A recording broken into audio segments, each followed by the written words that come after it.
Okay, let me see here. Yeah, Paul's coming now.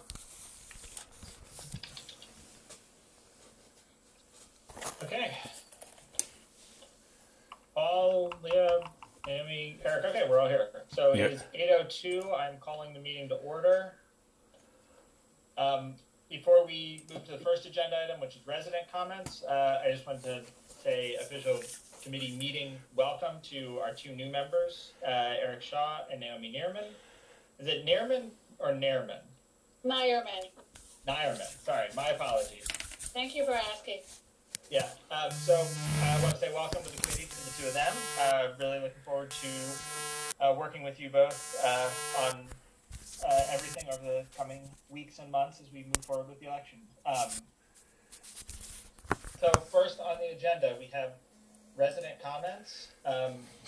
Again, we'll, much like the last meeting, we will try and work through these, make sure everyone who wanted to speak has an opportunity to speak before moving back. We'll have an opportunity for additional comments at the end of the meeting. And I would encourage, just since we are starting later tonight, if your comments are lengthy or extensive, I just ask that you just please consider, out of consideration for your neighbors, to determine whether or not it might be something that might be more appropriate to put into an email and send to the committee, because I promise you we'll review them and go through them at that point. So, having said that, open the floor for resident comments.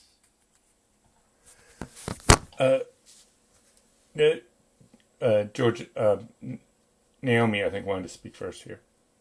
Okay, Naomi, sorry.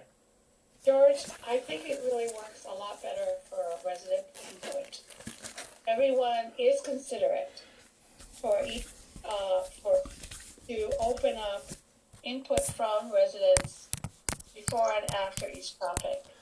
As long as everybody behaves and is considerate for all of us, of all of our time, I think that really maximizes participatory government. If that doesn't work, then we'll have to go back to the much more restrictive format where people get the option of commenting before the meeting and way after the meeting, when it's really difficult to focus on particular topics, not to mention a discussion that is about to happen and did happen. So I encourage you to open up the floor for each topic, for each participant. Thank you. Thanks, Naomi.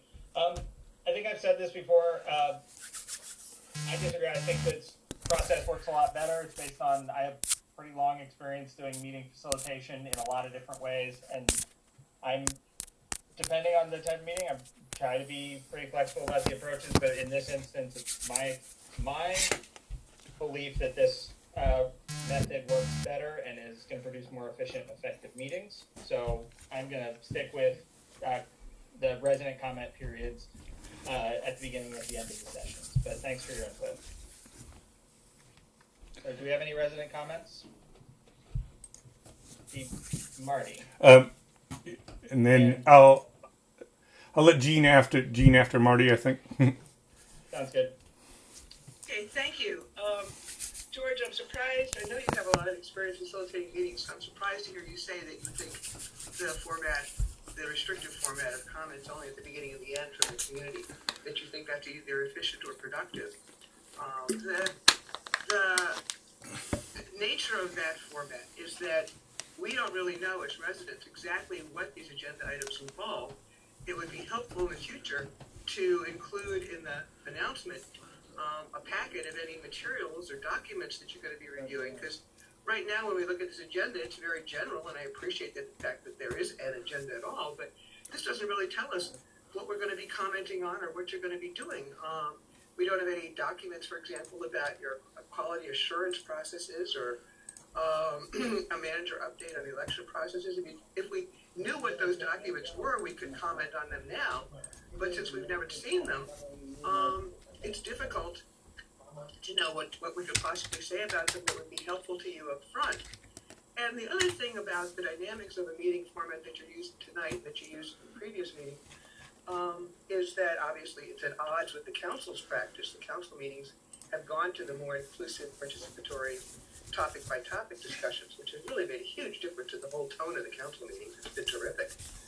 But also, it puts in terms of dynamics, it puts the community residents in the position of then almost being adversarial at the end to critique what you've already done, instead of you having the benefit of community input step by step, topic by topic during the discussion. We end up being put in a position where we look like we're being critical because you've already made your decisions. How is that helpful? I mean, I just don't see that as either being efficient or productive in terms of a meeting format. And I would again refer you to the marked difference in tone in the council meetings this year, where Andrew, thank you, Andrew, and the rest of the council have in fact allowed and in fact welcomed community input topic by topic. It makes a huge difference. The format you're using tonight is not only restrictive, to use Naomi's word, but I consider it extremely inefficient. And again, it helps set up some negative dynamics that are completely avoidable. I don't want to be criticizing what you've done after you've done it. I would like you to have the benefit of people's expertise as you move through the agenda. It just makes much more sense. And again, it's really impossible for us as residents to comment up front when there are no documents in a packet. So I would encourage you in future meetings, if you're going to stick to this format, to at the very least include all documents that are going to be discussed in a packet so the residents know what we're looking at. Right now, what can we say? We don't know what you're going to be doing tonight. And I don't like being put in a position of having to be critical after the fact. I think it's much more useful to you and the committee to get the community input during the process. We have a lot of people in this village who really do know a lot about running elections. And I think it's disrespectful not to welcome their input step by step as you go through these procedures, because people do care. I hope that help clarifies the dynamics of why this format really is not the best. And I hope you will reconsider your position on it tonight and in the future. And again, include any information in the packets, because if we don't have something in a packet, we have nothing to comment on at this point.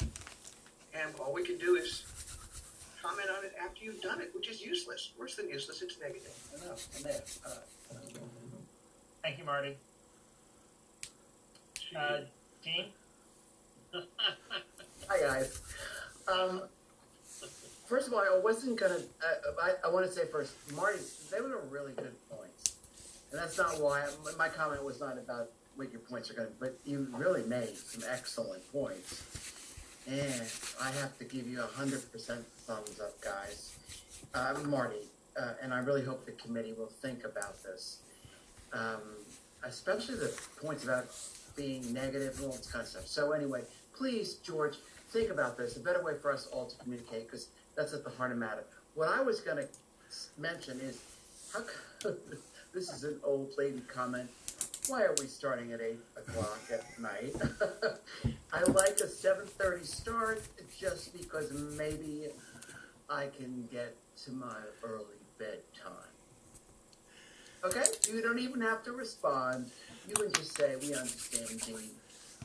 Okay? We very much understand, Gene, and I promise in the future we will lean much more toward the earlier sessions. 7:30 is good. Okay, 8 o'clock, not so much. Okay? Tonight was more of an exception because we had ethics training scheduled for the committee at 7:30, but then based on some updated guidance that we got about some of our stuff, we had to move our meeting forward by a week, and so it had to happen then after the training. But I promise you in the future we will go back to 7 or 7:30 starts. It's just a good idea. Okay, thank you. Thank you. Okay. Any other resident comments? Okay. Hearing none. We'll move on to the next item on the agenda, the manager update on election processes. So I wanted to, Marty, did you have another comment before we move forward? Or is that a residual hand? No, that's a new hand, and I thank you for calling me. I wanted to ask you, how did the ethics training go, and is it possible that we could hear a little bit about how that went? Was it included? I don't know why it was closed, but in any case, what was it like? The ethics training went very well. We walked through the updated training. I think it was very effective, and I hope we were able to provide some helpful feedback to the ethics committee as they continue to roll out the ethics training. I think Elizabeth. Elizabeth, I your hand was up, and then yeah. Amy. hang on 1 second. I just have to get it. Hang on, Elizabeth. I'm asking you to unmute. Okay. There we go. Good evening. No, my question was just on the same thing. I was curious about your ethics training, and I don't know too much about it.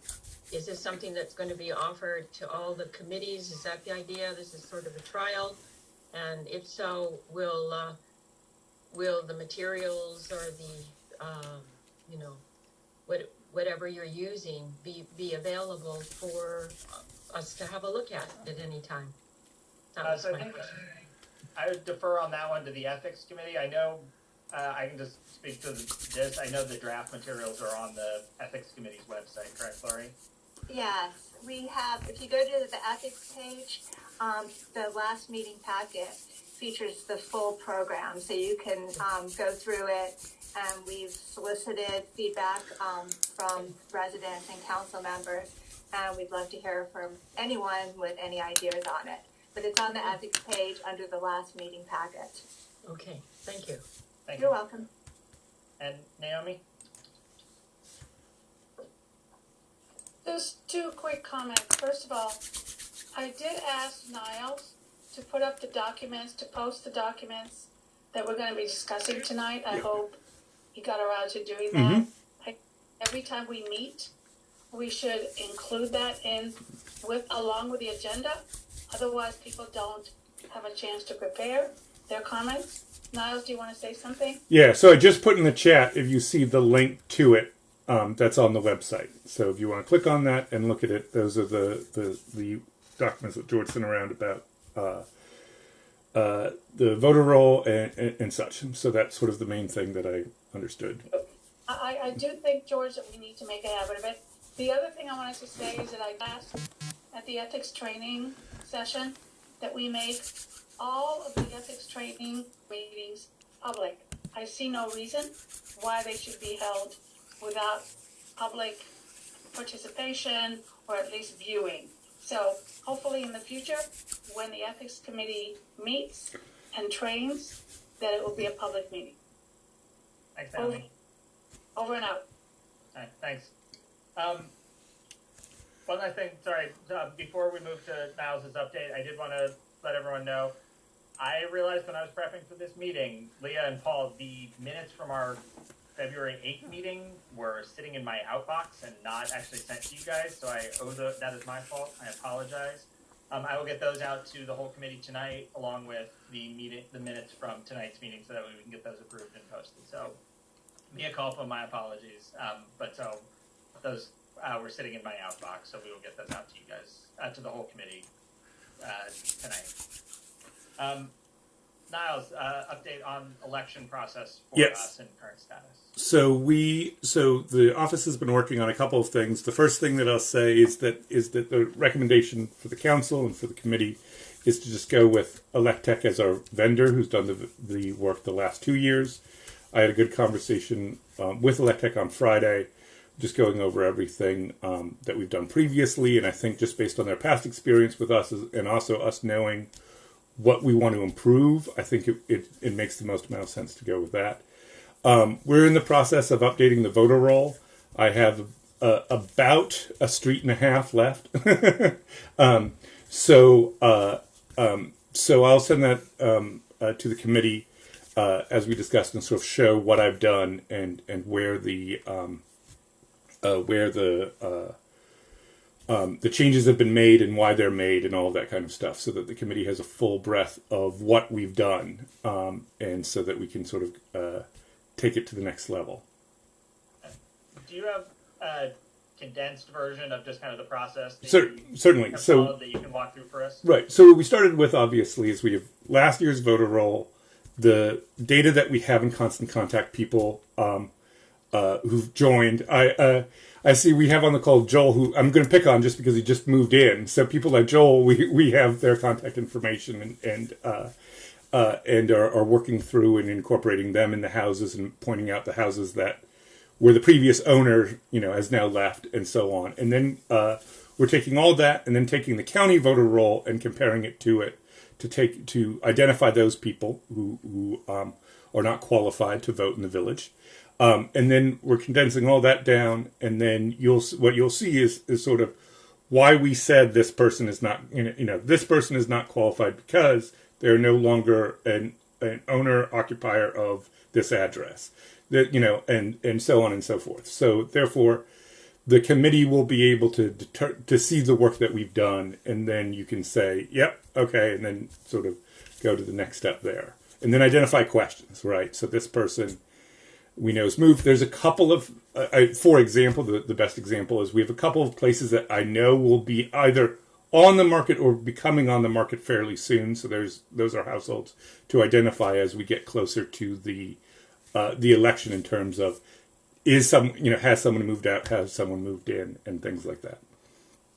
And yeah, those were the two big items. Did you have specific questions, George, or any of the committee on any of that? Any of the committee members, do you have a question about, for Niles, about what the village office has been doing related to the election process?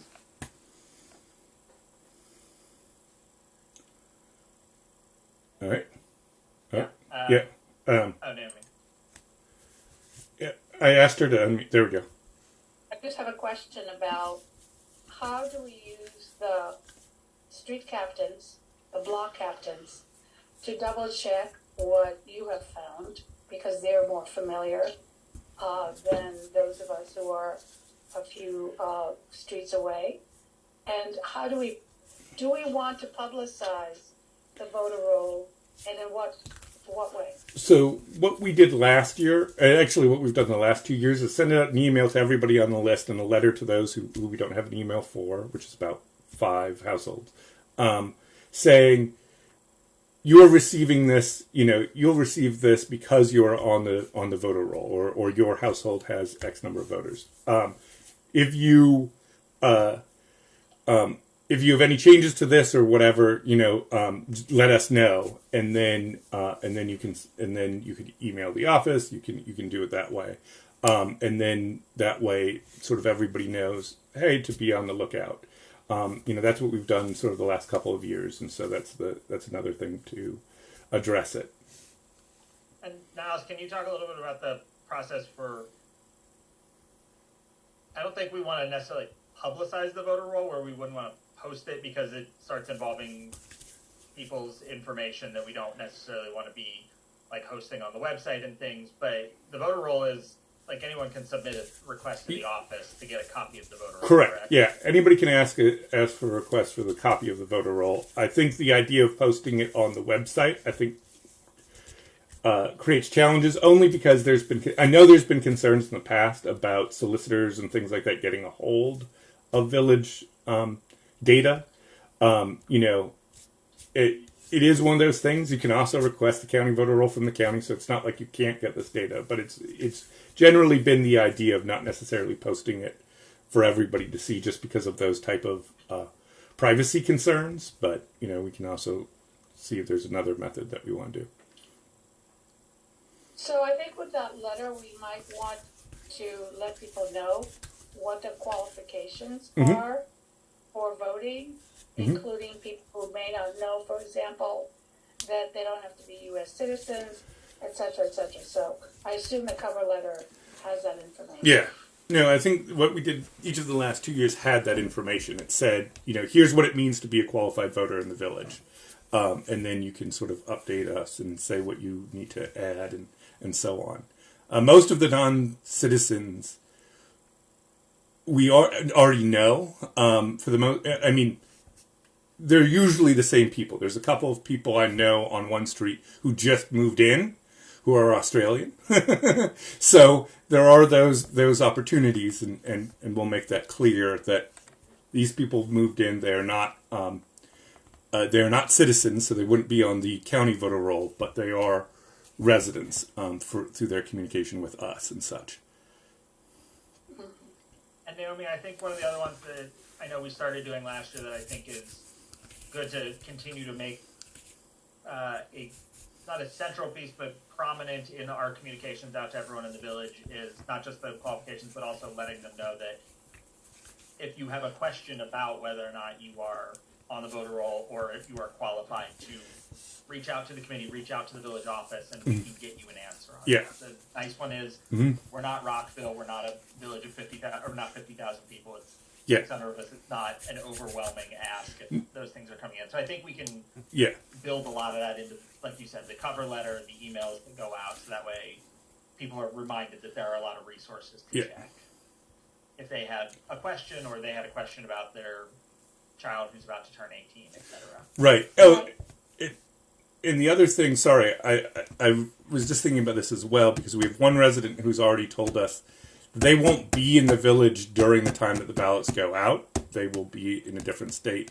So the other thing that we probably want to tell people in that is the language, and I think we had it last year, about having an alternative address. So we're saying you live at this address, you are registered at this address, but you are X. Give us that information as well. So I have one more question, and then I'll shut up. Have we learned what went wrong last year, where there are a few kinds of errors, double ballot, and Right. some people, a dead person got it? Have we learned from that? So most of it had to do with errors in the different sources of information that we had. So, for example, when you're trying to merge things and you're trying to do things, if someone's name was spelled incorrectly in one source, like the county's, and not ours, and trying to manipulate those two sources of information, those are where those errors sort of came up. And then a couple of things, there were people who never told the office that they had left. And we didn't have information, and particularly renters. And so then that becomes this issue of,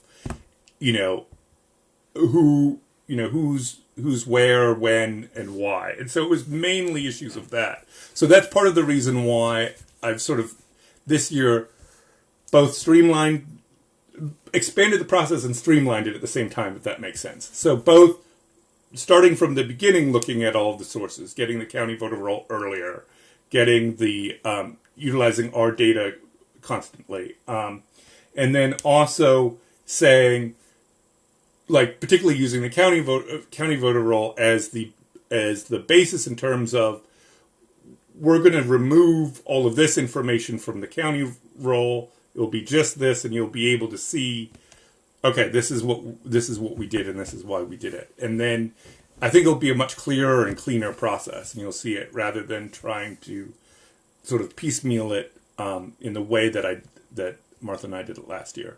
And that's just sort of how it ended up. But I mean, there's still things that you'll find on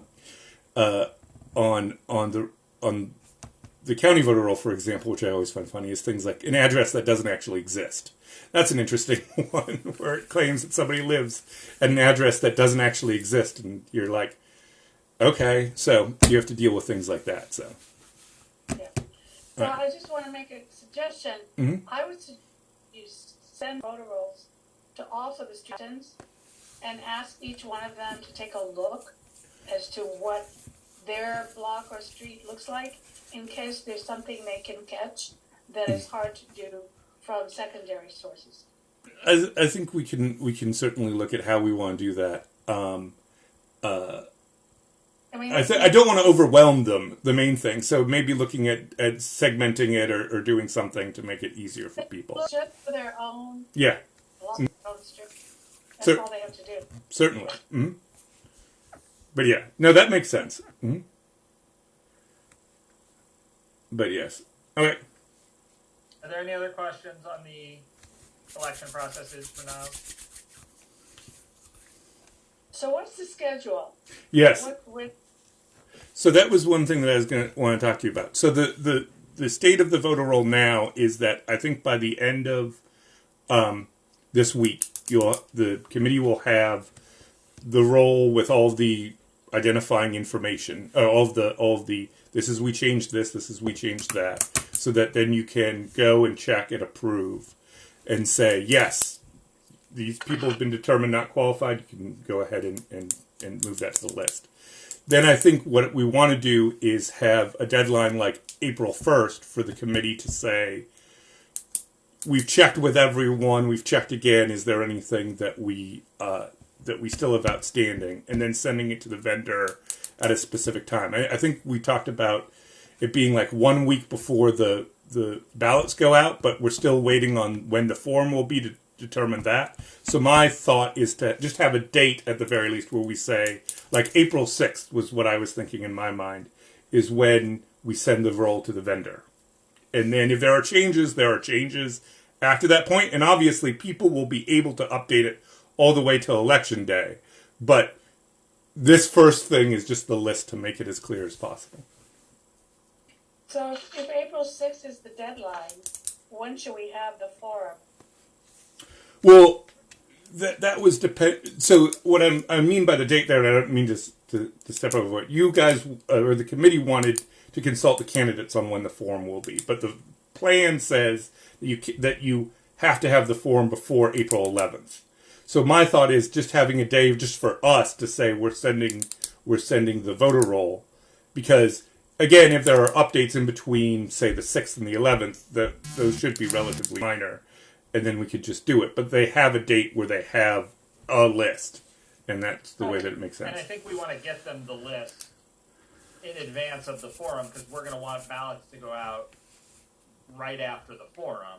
I know we wanted to wait until after the forum for people to start getting them, but in order to maximize the election period, we want to get them out right after the forum. So I think we'll want to get the ballots out.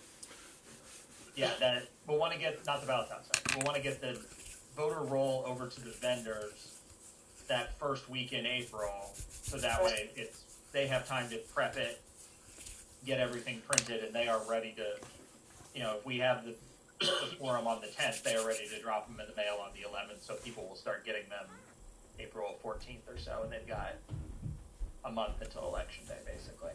Okay. Yeah, I think at previous ones we had discussed, we don't have a fixed date for the forum, because I know last year we had the 6 candidates, and so scheduling was a little trickier, but we wanted to say the forum's going to be that first week in April, but we don't have an exact date because we want to make sure we're not putting anybody in a bind where they have, where they're unable to attend the forum or have to rush the forum. Okay. And I think we'll be able to fix the schedule a little bit more in just a little bit when we finalize kind of what exactly the step process is. But I think if we're getting it from Niles by the end of the week, we've got a little bit of time to review, a little bit of time built in for the outreach engagement with everyone where we have a chance to check and run down any of those questions. I'd agree. I think targeting, even if it's not fixed yet, I would be interested to hear what the committee thinks, but I would be up for targeting. We're done April 1st or 2nd, a couple of days built in just for a little bit of stuff happens, and target trying to get the list to the vendors maybe April 4th or 5th. Okay. Makes sense. Paul, Leah, Eric, any thoughts on that? Sounds like a good deal to me, George. Thank you.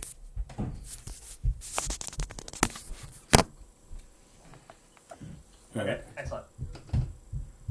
Anything else on the election process stuff? Okay.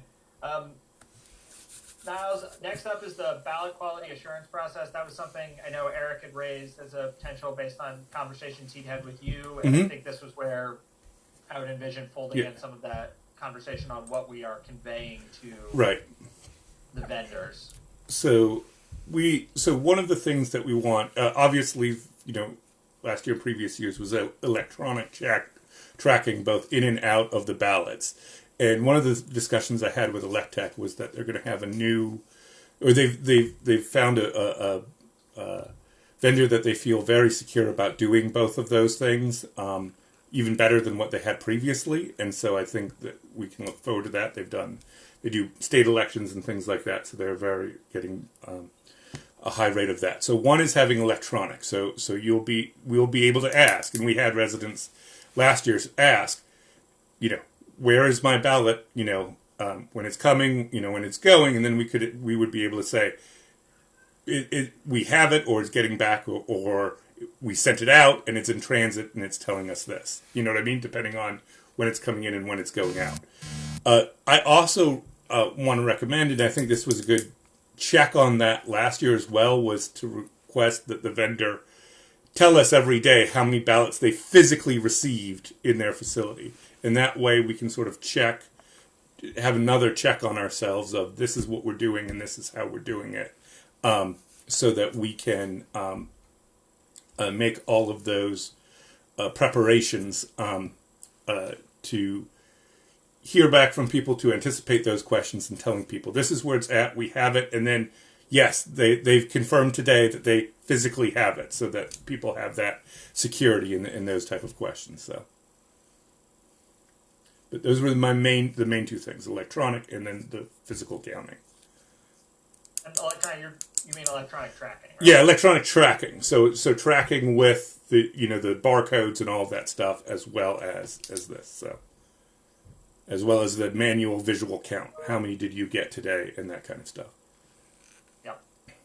And I remember, last year it was really helpful to have those daily updates of when we were starting to see ballots coming back and making sure that there wasn't anything, especially last year and this year continuing, the concerns about the Postal Service, if there were no days where it was like, we're getting 20 ballots back a day, and then there's 2 days in a row with 0 ballots. Thankfully, it was good to know they're coming in regularly. Mail service seems to be rolling along nicely. I think the only other one that I had flagged as a potential thing, just to update on the language, is Niles and I had talked about this briefly, of the communication between the committee, the village manager, and Electech, of trying to, in the interest of making sure nothing gets missed and everything, Niles making sure things are requests like adding people to the list or things like that, that happening kind of one email end of every day. Yeah. Making sure that awareness between the committee inbox / chair and the members and the village manager of what exactly the communication that is going out every day is. Right. The idea is, so like if we get calls and that says, hey, my dog ate my ballot. I need a new ballot, that kind of stuff. At the end of each day, there would be, the office could collect what we got, people calling in, that kind of thing, and say, here are the people who wanted new ballots. Unless there is, they're on the voter roll, blah, blah, blah, blah, blah. We are going to send these to the vendors unless there's an objection from the committee, blah, blah, blah. And so, like, that way, the committee is ultimately, of course, responsible, but the office is sort of handling the day-to-day stuff, in terms of people calling and that kind of thing. And then if there's an issue, we can resolve it there. And then and then saying, oh, this person wanted to be added. They sent us a picture of their ID. Here's that picture, and similarly, so that the committee is fully aware of what is happening and what changes are being made. Question, George? Yes. Is there any QA process that you guys have used before when you compare a list of residents who should have received ballots to missing ballots? So as a backward look at the whole QA process? We haven't really run into that problem in the past 2 years, in which people, generally, it's been people got them. We had a couple of instances where people got return to sender envelopes because of a post office error. So there's about 6 residents who got their ballots returned to them, and then we just immediately overnighted. We gave them a UPS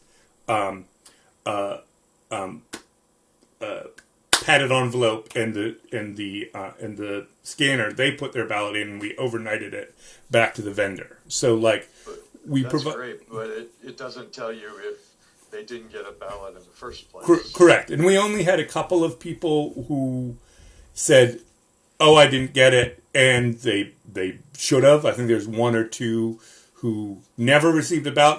There was a couple who were in Maine, and they had a problem with their forward. Once they identified that, I had the mailed ones in Maine, and that kind of thing. So normally what we've had is people identifying it. I think, this is certainly something we can ask, and we can have the vendors look at how can we sort of troubleshoot that issue. But in general, there were very few in those situations, and usually the resident flagged it, and we sort of moved the process forward.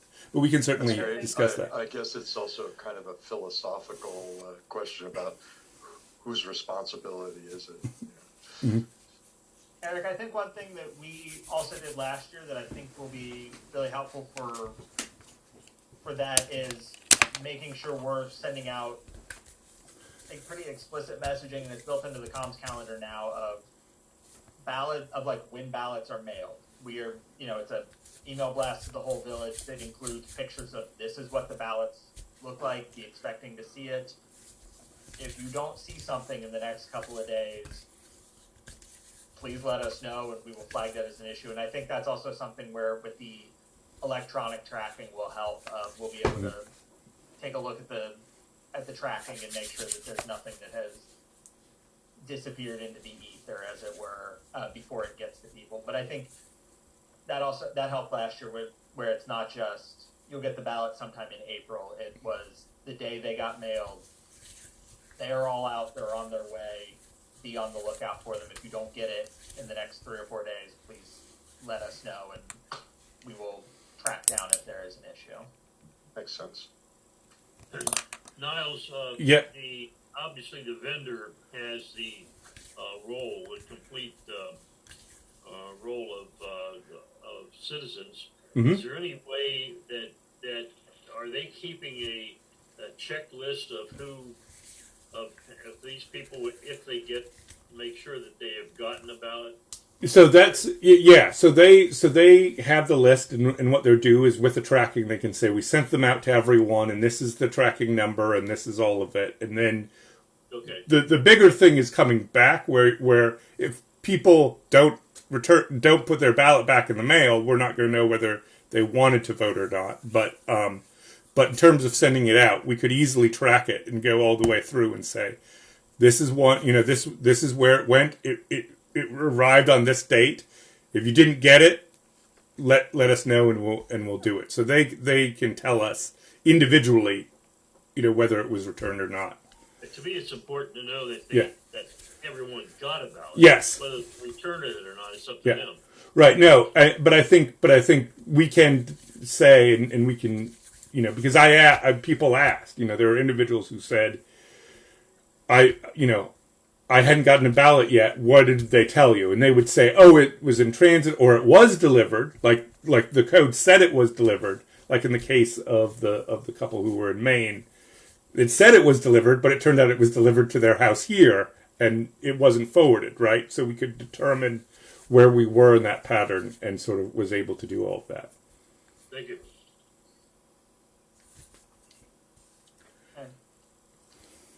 Are there any other questions, Naomi? Oh, I have a question about what to do about ballots that are deemed confusing, unqualified, disqualified, that the vendor receives. Do we get, first of all, a really immediate report on those so that we can act on them, lickety-split? So that's right. I think that's something that we can ask them about. I mean, in both of the last 2 years, what we did is all of those were sort of dealt with at the end in the vote counting session.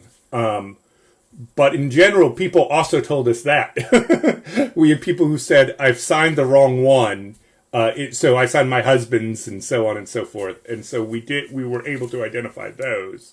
But if there's ones, and I mean, last year, there were only a few that were not deemed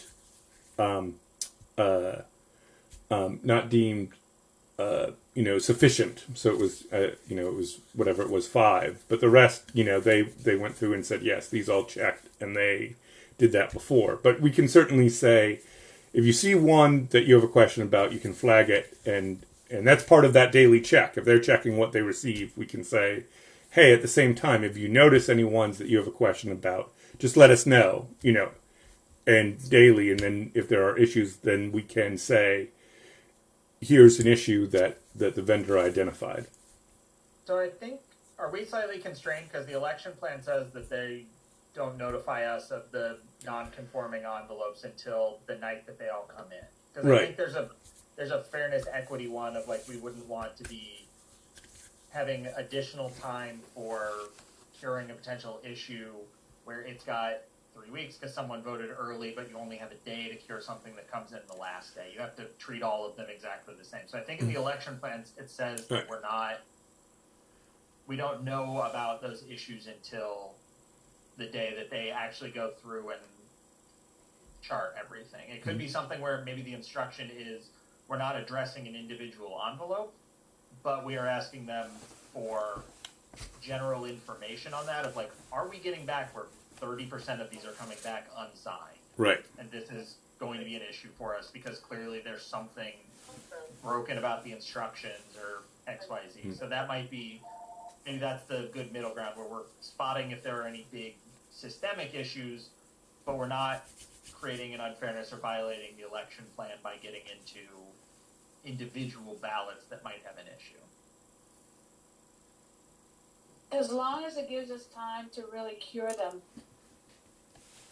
I think the time to cure them is built into the plan right now that the council approved. And so, yeah, I think, we're not changing any of that. It's going to happen in line with the election plan. Okay. Does that make sense for everybody of asking the vendor to kind of flag if we're spotting big systemic issues, but so that way we can make sure that if it is something that we're noticing early in the process, we can raise that as a concern and get some guidance from Ron, from the council, et cetera, on if we're seeing major kind of issues, then we can get that cleared up in advance of when we get down to the end when we're into vote counting. Makes sense. I think Gene Sperling has a question. You're muted, Gene. Okay. Gene. Okay. I apologize. Although some people would be very grateful that I was muted. I appreciate you pointing that out to me. I'm not so worried about all the errors on the incoming ballots. We have so much time to design what these ballots look like. We've been over this again and again. The signing in. If we as the people, you as the administrators, have not perfected the return ballots such that there are a million ways to make errors, then it's your fault. Okay? It's your fault if these ballots come back and we are all over the place. Gee, I didn't expect this to come in. Then you know what? It's the committee's fault. But that's not what concerns me, because I think we've had so much time, and you as a committee will have so much time to make this a perfect process. My bigger concern is, how do you make sure that everybody that is owed a ballot gets a ballot? Whether you send out an email, and Wyatt Niles, how confident are you that the email list you have for the Village of Martin's additions in your constant contact is complete? Do you count the number of emails? Do you compare them against the number that census tells us about who lives here? How do we feel confident that what we're sending out accurately reflects who lives here? So, Gene, I think that we can do our job. We can do our job perfecting that ballot and the ballot communication. The committee can. Gene, thanks for that. I think that's what we're going to be discussing next. Is we're going to walk through the voter roll process. I apologize. And make sure. I thought you were done. I'm sorry. No. Yeah, the voter roll process is up next. And as to your first point, that actually goes to the last thing I wanted to cover in this section, which was flagging for the committee. Niles and I had discussed.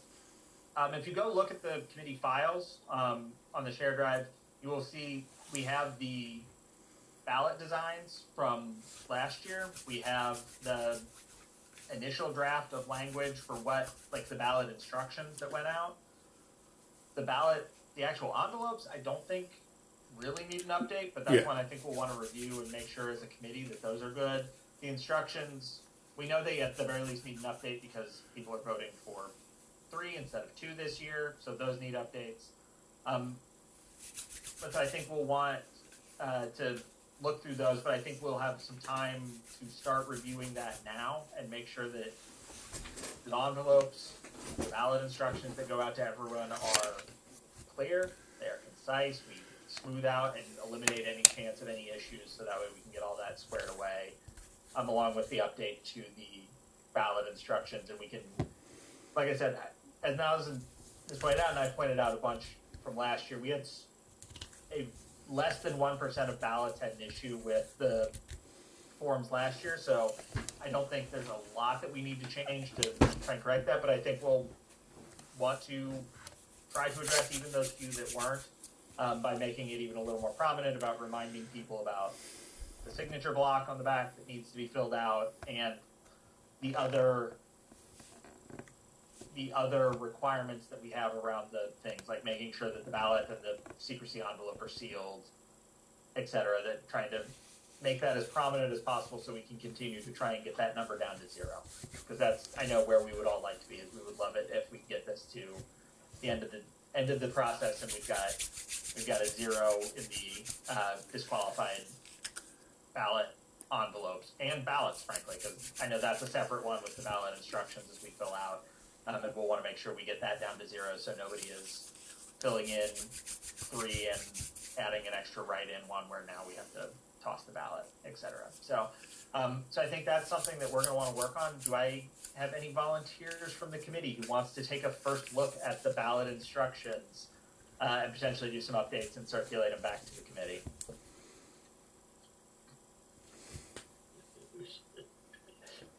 Oh, that rousing, everyone reaching to put their hand up, right?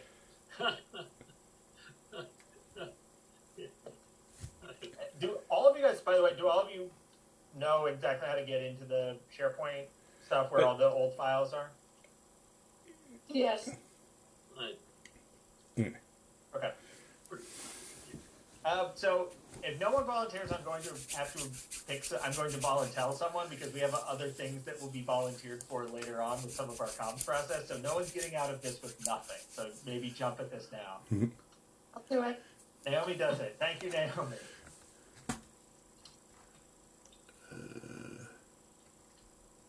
Okay.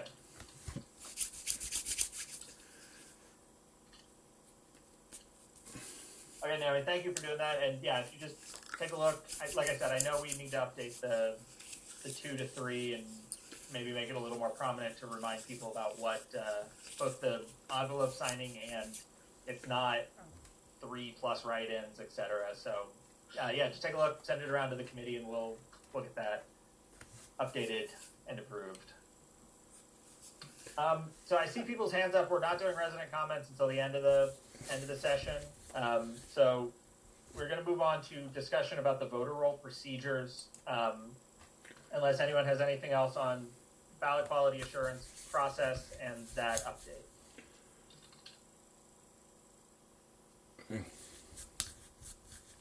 Okay. So voter roll procedures.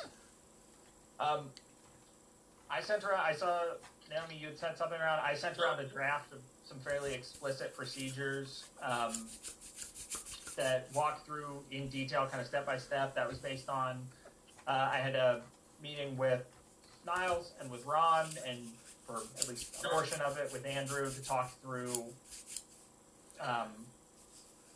what the specific requirements look like in terms of what state law allows, doesn't allow, what the relevance guidance is, because I know this is something that has been handled by the committee in a more informal manner in the past and was a little more of a collaborative thing, but this year it is written into the election plan, which it wasn't before, and based on the conversation with Ron, wanting to make the process as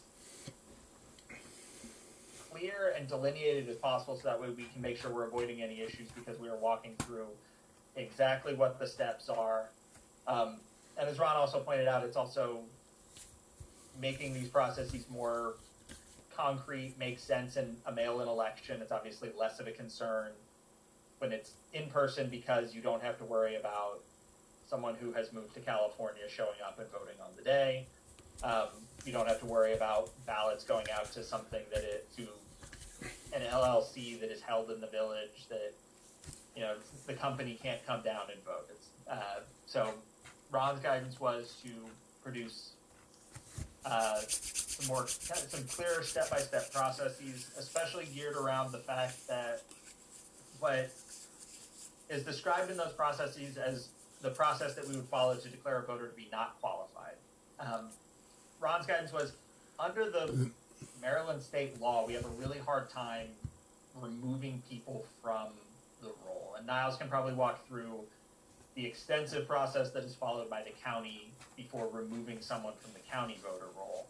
But what we have is much more leeway in declaring a voter to be not qualified, which means we don't have to mail them a ballot, because in order to vote, you have to technically be the qualified voter. And so the process walks through what is functionally a scaled down version of the county's process, by which we would try and identify that there's an issue, do outreach to ensure that we are making sure we are providing proper notice, we are doing kind of reasonable and uniform effort to those people where an issue is at play. And then at the end, if there is evidence that supports the determination that they're not qualified and shouldn't be mailed a vote, the committee is able to review it, say we have followed the process pretty clearly on these steps, we can declare they're not qualified, we're going to make sure that they don't get mailed a ballot, or if a ballot has already gone to them, we are notifying the vendor to cancel that number, so that way we make sure it wouldn't be counted. I think the process generally follows, from my understanding of looking at the old files, from the things Naomi had sent, from looking at some of the old files that some of the previous committee chairs had put together, I think it generally follows that guidance, with the exception of crystallizing the not qualified process. So that way it is, if an issue is identified and the committee says we want to move forward and say, investigate this, a committee member using the most recent contact information calls, emails the people with their most recent thing, we mail a physical letter to them saying, this is a question has arisen, we want to validate your status on the roll. If they get it and reach back and say, nope, I'm here, great, we know. If we hear nothing, if the letter bounces back, it says undeliverable, they don't live here anymore, that's useful evidence for us. And at the end of, I'd say, a uniform process, call it maybe a week, 2 weeks, to give sufficient time for that notice to be given, we can vote to declare them not qualified. Or alternatively, if we reach out to them and they tell us, I don't live there anymore, then we can direct them to the village office, because we can't remove people from the voter roll, but they can remove themselves, basically. They can reach out to the office and say, take me off the roll, but all we can do is declare them to be not qualified. So if we get a hold of them and then connect them with the village office. Does that generally make sense? Does anyone have any questions about the draft version that I sent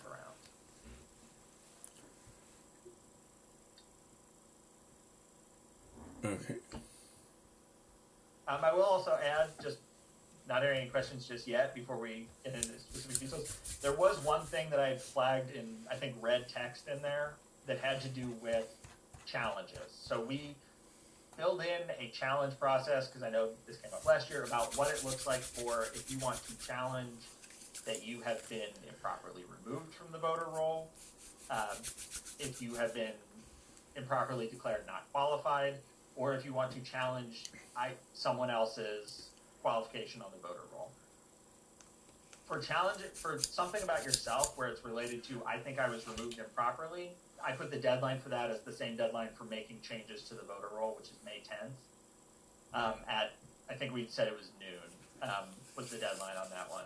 Because that's one where functionally you're just going to have to be able to produce the same residency documents that you would if you were a new voter who had just moved into the village.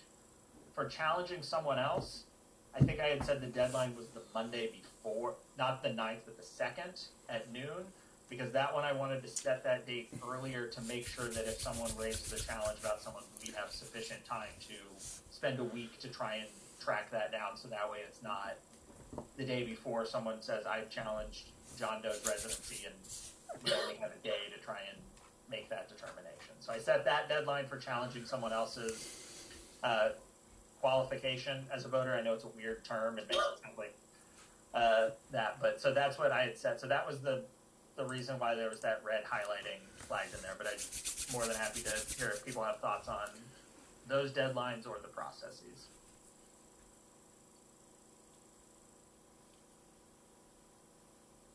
No questions, George, on me. The last thing that was also attached was the certification form, for lack of a better term, and that was based on the guidance from Ron that is something that he recommended we develop and send to the council for them to bless, because it is called out in the plan that there has to be the certification in the process, where it is getting the council's blessing on this is the form that when we get to the end and we are saying this is the final voter roll, this is what will be used on vote counting night and going forward if there is a challenge at that point where someone is saying so-and-so cast a ballot and they shouldn't have. This is the form that we sign when the voter roll is locked and says no more changes. This is the absolute last copy. This is what goes into the election records as who was eligible to vote. It was based off of the idea, like in-person elections, I know the old process was you print out the voter roll right before you walk down to the table. The chair and the other committee members signed it, so that way you know, okay, this copy that we were checking off, this is the final copy. So that's what this form is. It's basically just says, this was the form that is being used for the election process, and let's agree this, and as long as, and that was, the idea was, with Ron's guidance, write that form out, send it to the council, get them to bless and say, great, this is the form we want you to sign on when the voter roll is locked. So are there any questions about that form which was accompanying it? Naomi? I have a question. So we could, as I understand it, we can choose between you as the committee chair to sign that form, right? Or am I speaking about the right form? The second attachment, so the one that accompanied it, that attested the form, yeah. Right, so certification of the voter roll, right? Yes. Okay, so that is to be signed by the elections committee chair and notarized? Yeah, so the idea would be it's signed by the chair and someone to witness it, so that way we got the verification on it. That's different than what we would need for sending the voter roll to the vendor, because that, I think the way the process is drafted is the committee votes and says, we are saying this is what's going up to the vendors the first week of April. We vote, we say, great, this is the plan that goes up. This Okay. is the form that is signed on election day that says, this is the final thing, it's done. And it's written that it's signed by me just because we need Right. someone to sign it, but. Okay. Okay, I understand now the two certification forms, one by the whole committee, I assume electronically, and the other by you. So it's, the first one doesn't have a form attached to it, it would be recorded as part of our usual committee business of, it's a committee vote that says, this is the thing that goes up, and we're voting on a particular draft. The form is addressing certification requirements for the end, and it's saying, that's the one where it's saying, this is the final copy that is going into the election records. Okay. All right, the other one is for all of us to sign, and Niles will inform us after we approve the election, the voter roll. So Niles will inform us of what? We would have a file, and then we would, as a committee, vote and say, this file X needs to go up to the thing. Are we all in favor? Aye, all opposed, etc. And so that would go up. But so the form is for May 10th at 12:05 or whatever it is for whenever we have made the final change to it. Just so that way we're making sure that if on counting night someone registers a complaint, we know exactly which version of the file we are looking at for addressing the Okay. concern. Or choose your standby if you're not around for some reason, God forbid. I think it would be one of the other committee members.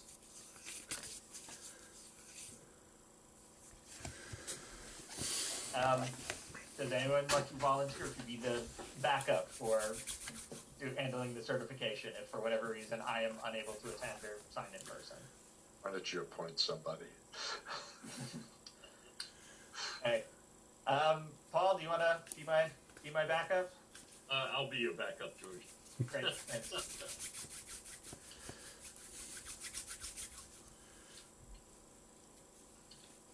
Okay. Any other questions, concerns, things you want to flag in this? So the idea is we'll send these processes, we'll vote on the processes, we'll send them up to the council, they'll sign off. That was the late guidance that we got from Ron, as I hadn't thought previously that these were something that needed to go up to the council because it's a codification of the generally existing process, but Ron's guidance was abundance of caution. Let's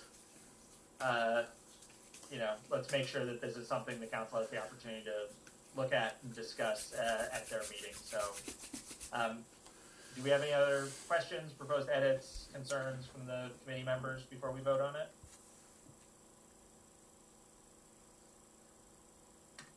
Okay. Do we have a motion to approve the voter roll procedures, the document that I had shared around along with the certification, draft certification form? George, also move. Thank you. Do we have a second? I second. All in favor? Aye. Aye. Aye. Okay. Any opposed? Okay. Motion passes. Great.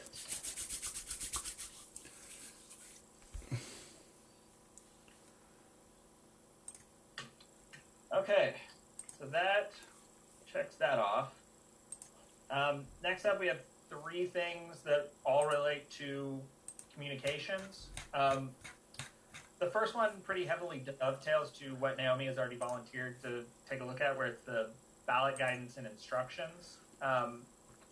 So I know we have Naomi, you're taking a look at the specifics of what goes over to the vendor. But would you be willing to take a look at some of the old files and pull together the initial stuff on? It's basically, I would envision kind of two parts to it. One is what goes into the election packet, what goes into the things that get mailed to people. That's identical. And then the other one is potentially a slightly condensed version for the weekly newsletters. For once people start getting their ballots, telling them the slightly shorter version of this is what you need to do. Make sure you're checking this stuff. So did you say that we have passed text for that I need to look at? Yeah, we do. It's in the files, and it's also, if you go into the committee inbox, you'll be able to see kind of some of the old ones, but it's pretty well documented. Niles can probably point you to the exact folder, but it's all in the 2021 and 2020 election communications folders. Okay, I will take a look with Niall pointing me in the right direction. Certainly, I'll send you where you need to go. How's that sound? That's fine. Okay.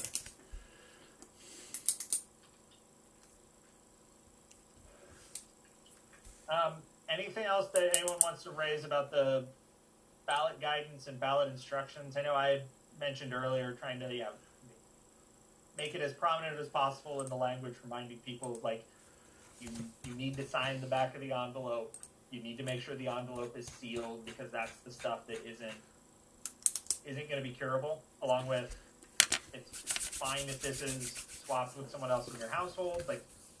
Those are not major issues, but trying to make it just as front and center for people of this is what you need to remember. We need to make sure you're doing these 2 or 3 things and making sure you are voting for the right number of people. throughout the process. Does anyone else have anything else they wanted to talk about on ballot guidance?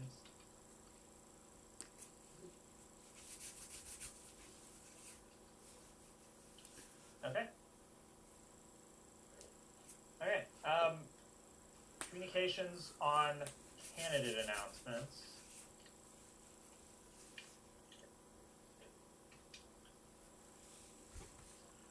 So this is another one where we're going to need a volunteer to take a look at kind of the cover letter for the packet and the initial email that's going to go out once we announce the candidates, which will be hopefully like March 28, 29 kind of range, because I think their materials are due the 25th. I'd say probably spend Monday where we just have to double check and make sure everything's squared away, and then that Tuesday or Wednesday get it out. So we need somebody to put together language that will be for both an email and the ballot packet and the website would all be covered by, I think, the exact same language.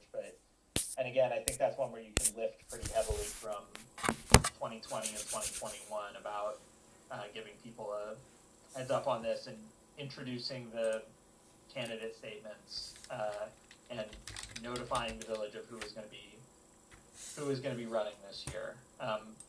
Any George, volunteers? I'll volunteer, George. Thank you, Paul. Okay, so yeah, just take a look. Let me know if you have any questions, and I think we can just circulate it among the committee over the next week and get everything squared away, and then we'll be able to just plug in at the end and say, okay, here's the placeholder for the actual candidate statements and everything like that.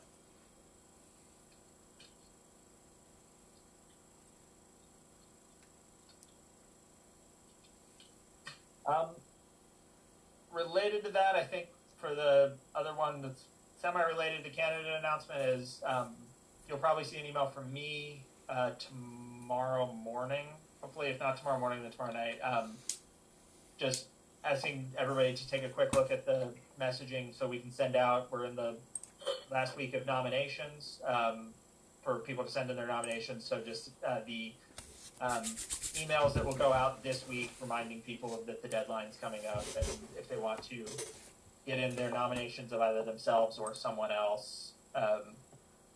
So I'll send around an email for everyone just to remind and make sure we're still good with that. But I think it's going to be the exact same email that we've used for the other announcements. Just making sure it reflects those extra statements of it's due Friday, we're down to our last couple of days, so that way everyone is aware and no one is caught off guard when the deadline ends. Thanks for everyone for taking a look at the language that we have sent to as nominations come in, notifying people about what those requirements look like, and I think we've got the language all squared away for once nominees have all of their materials and the COI forms and everything related. So, any questions on the candidate announcements / candidate packet and website update? I kind of rolled those two together, but okay. Hearing nothing.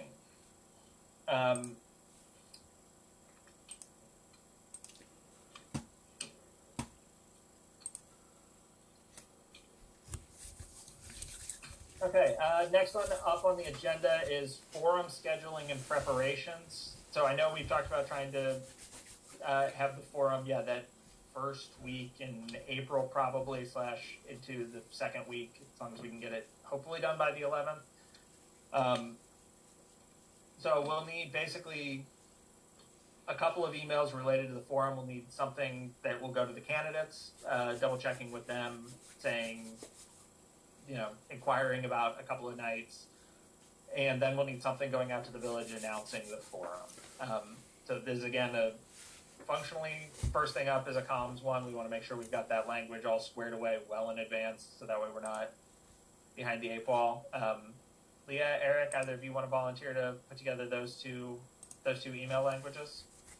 I'm back on the 30th of March from a vacation. Is that too tight? No, I don't think so. I think, yeah, I mean, it should be something where they shouldn't be terribly long emails to pull together. As long as you think that's something that you'd be able to pull together between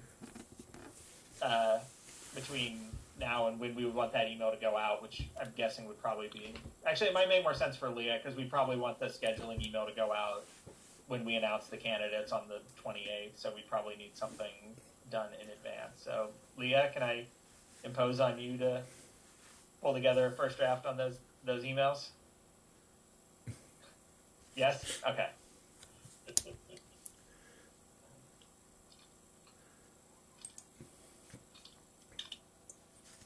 Okay, so Leo pull those together and circulate them to the committee so we can all take a look.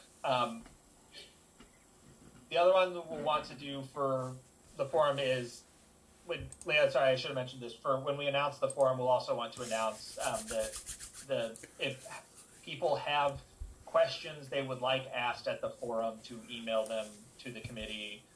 And I think we'll probably, when we have the forum scheduled, we'll be able to set a date for when they need to get those questions over to us by, because I think we'll want to make sure we are getting the questions through close to, but not right up to the point of the forum, because we want to make sure whoever's moderating has opportunity to review them and incorporate them into the question period. So I think if we set the forum for, say, April 9th, we'll probably want to say, get questions in by end of the day on the 7th. You're on mute.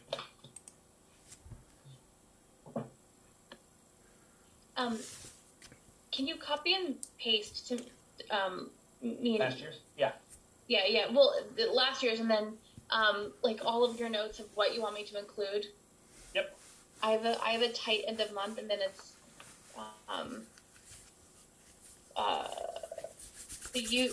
you need these when?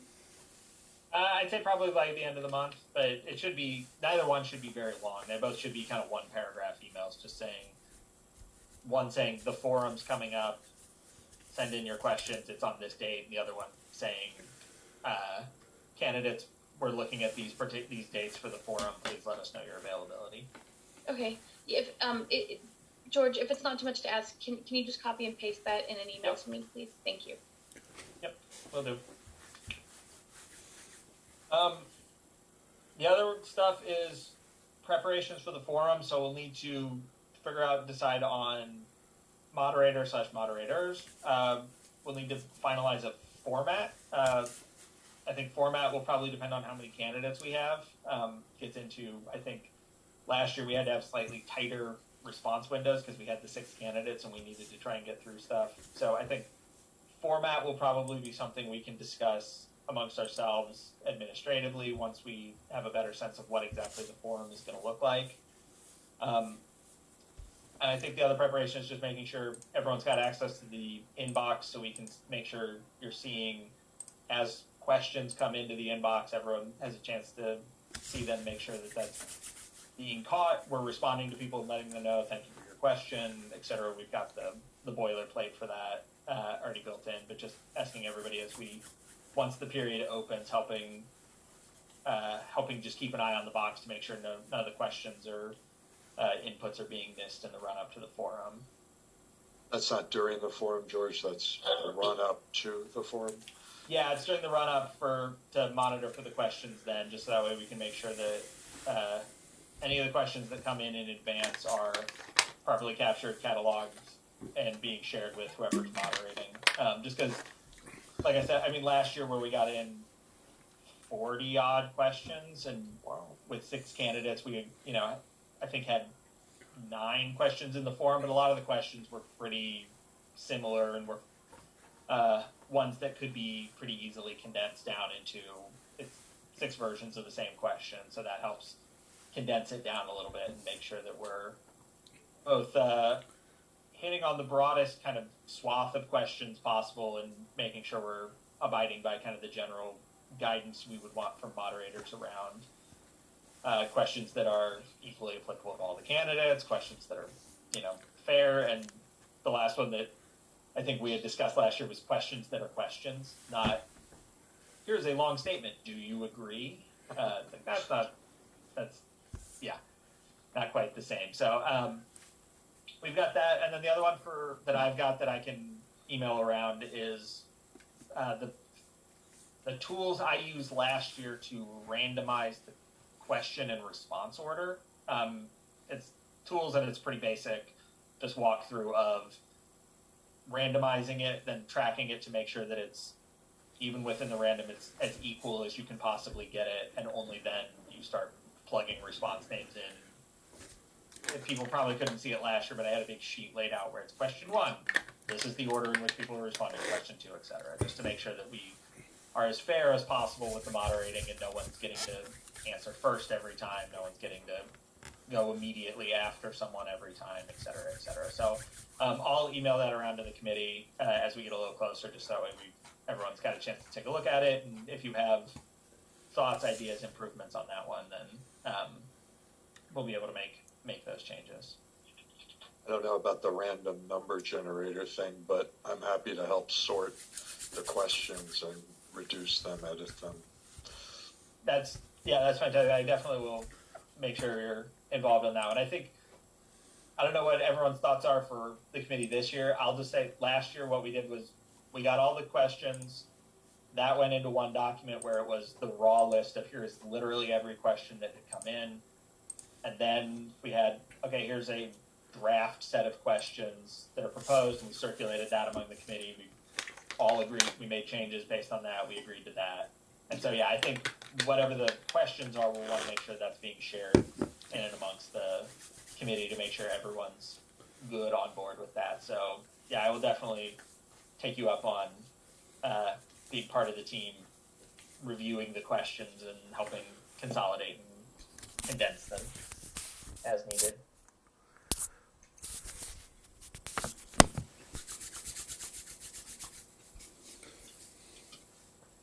What else does everyone, questions, issues you want to raise, agenda items related to the forum scheduling and prep? Well, should we take a stab at the schedule? You say the week of, and is there a way of narrowing it, for example? Not a Friday, not a Monday. Usually we call meetings on Thursdays. Yeah, so Niles, do you have the village calendar up? Yeah, just give me 1 second. Hang on. I mean, there's nothing, as of right now, there's nothing I think it's good on that week, but anyways. Okay. So I don't think it's going to have to be in April, because I think we're going to announce the candidates probably either like Tuesday the 29th or something like that, just based on when we're going to be things coming back in, and now won't be enough time to provide proper notice. So we're looking at functionally the week of Sunday the 3rd through Monday the 9th. And I would agree. Not Friday, not Saturday. I'd stay away from Sunday. I know last year we had to for the second forum. That was on a Sunday afternoon, but I think that is not ideal. So I think, unless anyone has any thoughts, does anyone on the committee have major conflicts during that week that would potentially flag stuff? So which date are we talking about? Sunday the 3rd, Monday the 4th, Tuesday the 5th, Wednesday the 6th, Thursday the 7th, or Monday the 11th. It would be in the late afternoon. I think it would be evening for any of the weeknights. Sunday, I think, opens up the possibility of late afternoon, but I would put having a Sunday one very low on my list. That's a break glass in case of emergency. I prefer Monday, the 4th. I'll be away from forum. Okay. So, Leah, what days are you back?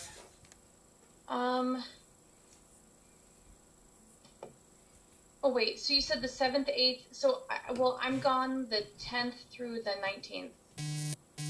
Right. Yeah. What about Monday? Sorry. Hang on. I was looking at March. I'm gone the 7th through the 16th. Okay. Okay. So that leaves Monday, Tuesday, or Wednesday. Yeah. And I vote for Monday the 4th, but I don't know how that works for everybody else. Yeah, I lean towards the back end of the week. I lean more towards like the 6th because I want to try and give as much time as possible for people to get questions in. But because if we're announcing kind of the candidates and publishing the stuff on the Tuesday or Wednesday before, then that really only gives people like 4 days before the forum, and so that to me isn't a ton of time. So I would lean more towards the 6th, but and again, I think we're targeting that week, right? And it's going to be one where we can flag if there's any major ones that week. But I think the biggest one is not even having the 5 of us on the forum; it's having the candidates on the forum. And so I think offering them, the week of the 4th through the 8th, and saying, or up through the 11th possibly, and saying, can we tag some of these and make sure, and try and find the one that works for all the candidates and as many of the committee members as possible. But the biggest one is functionally just we need to make sure the candidates are on. Good point.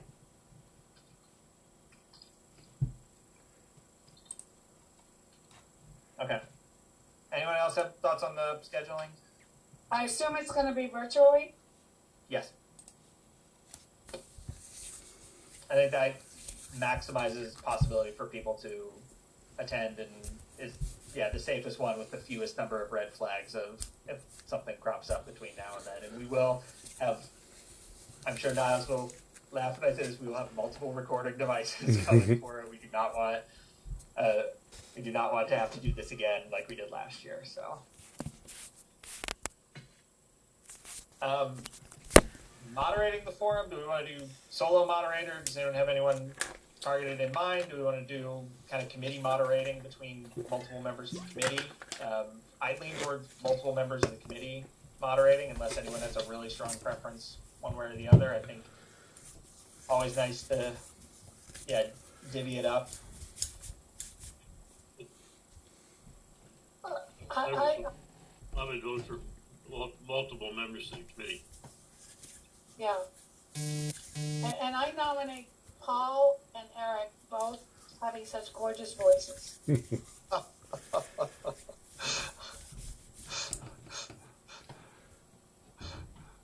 And I think that also multiple members of the committee also really helps with one thing we had an issue with last year was with the timekeeping of asking the questions solo. I can attest it is not the easiest thing to be doing the questions and trying to keep an eye on the clock at the same time.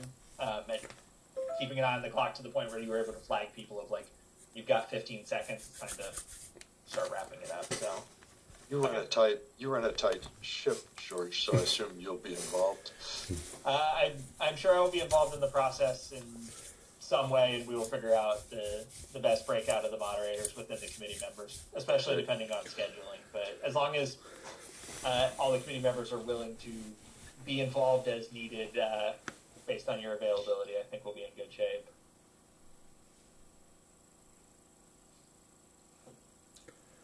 Okay. Anything else on forum scheduling, preparations, procedures?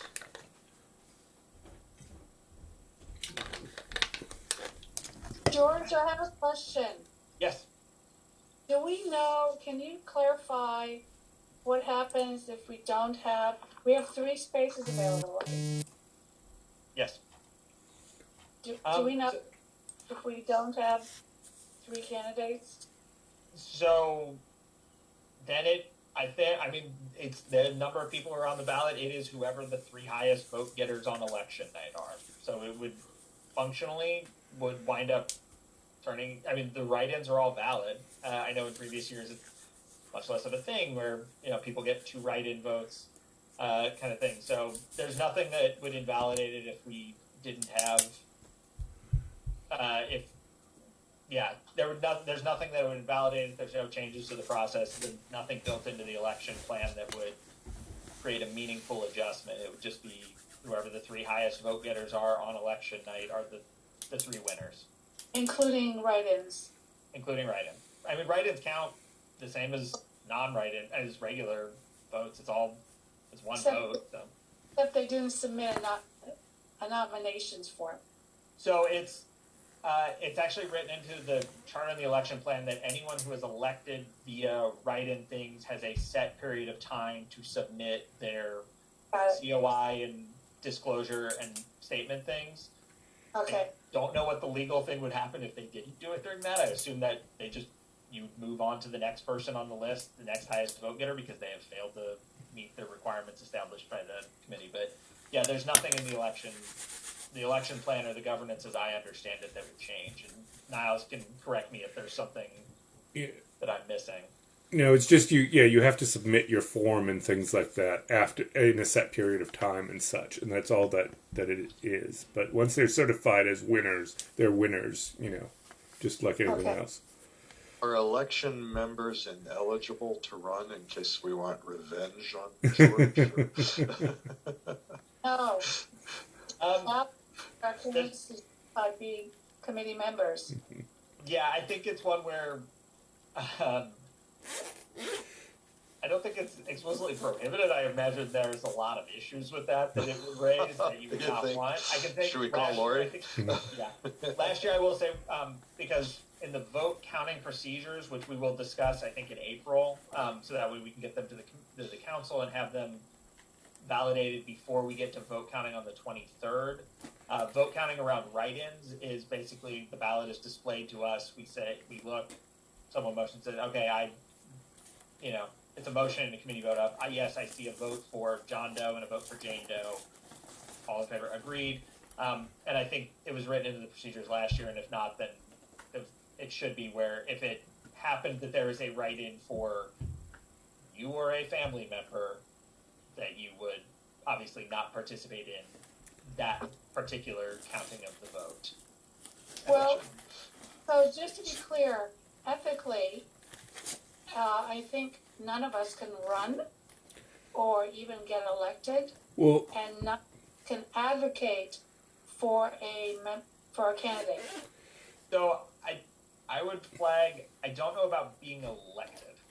So if in the situation of a write-in, the write-ins are the write-ins, meaning if the most votes were for a member of the election committee as write-ins, I think the question would be not that they wouldn't be elected, because they could duly be unless there was some issue, but I think there would be a question of whether the election committee member could accept being elected. Do you see what I'm saying? Like, I think that would be the question, but I think that's a good point to at least ask, and I can ask around about that.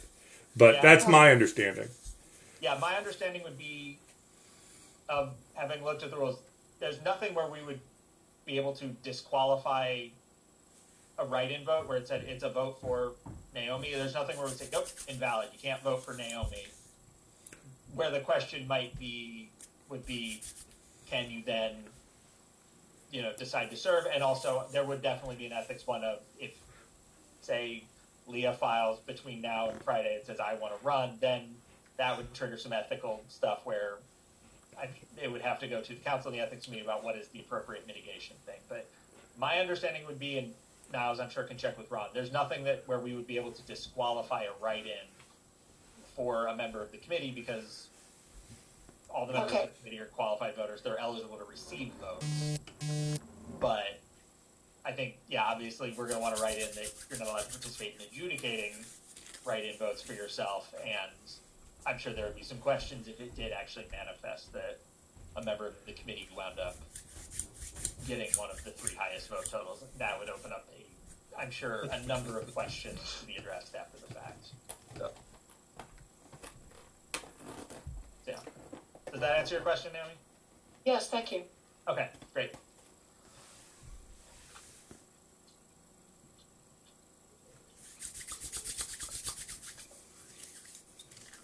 Okay,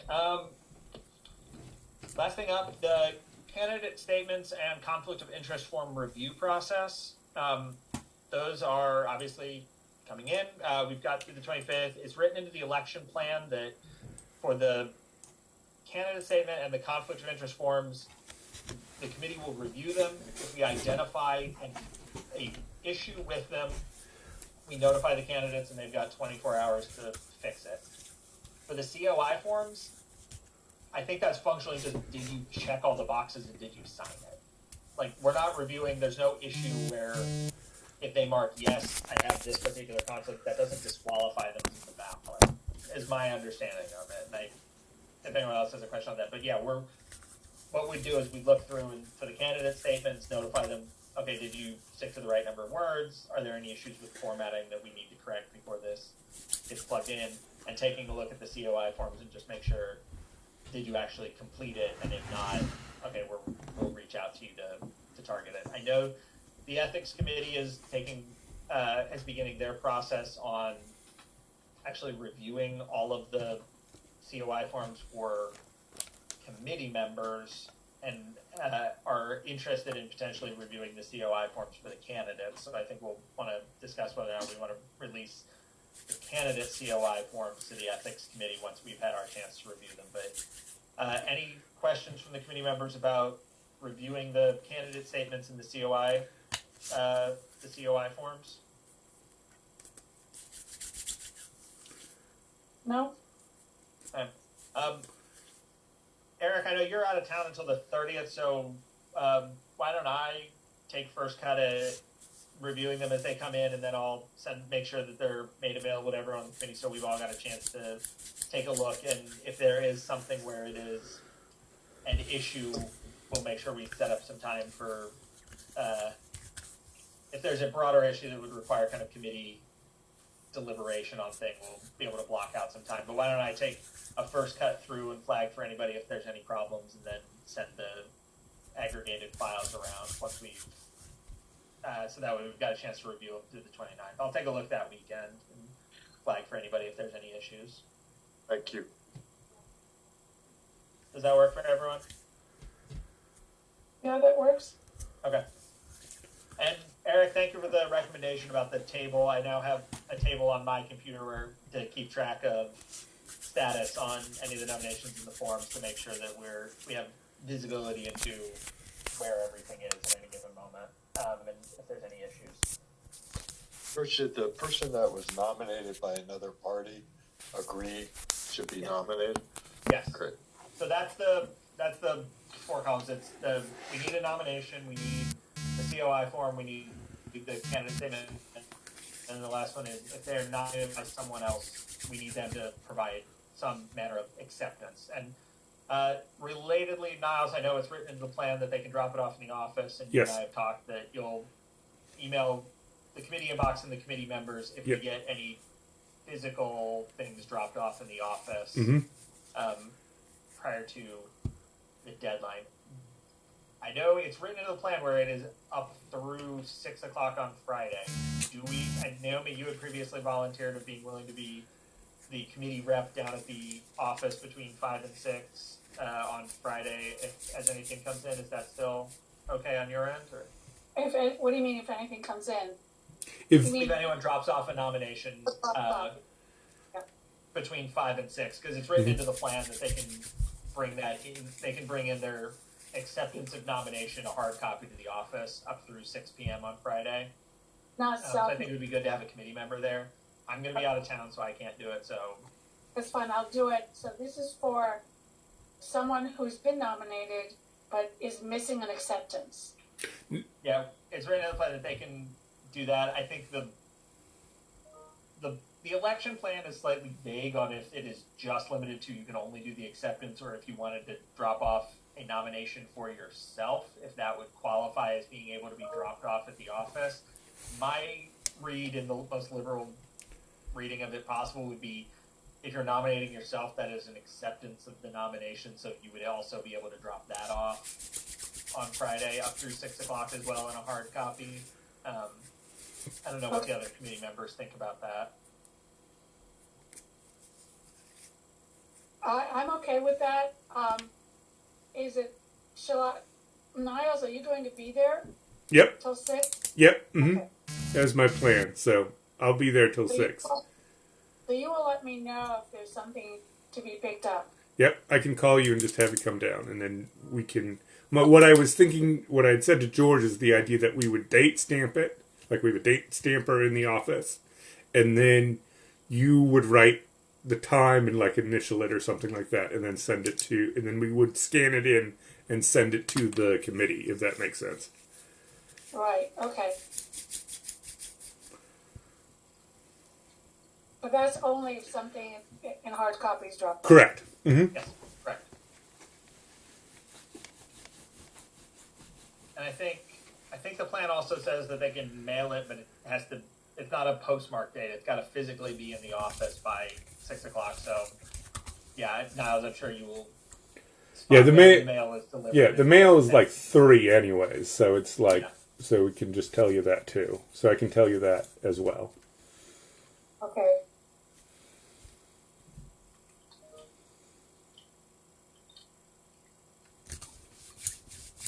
Okay.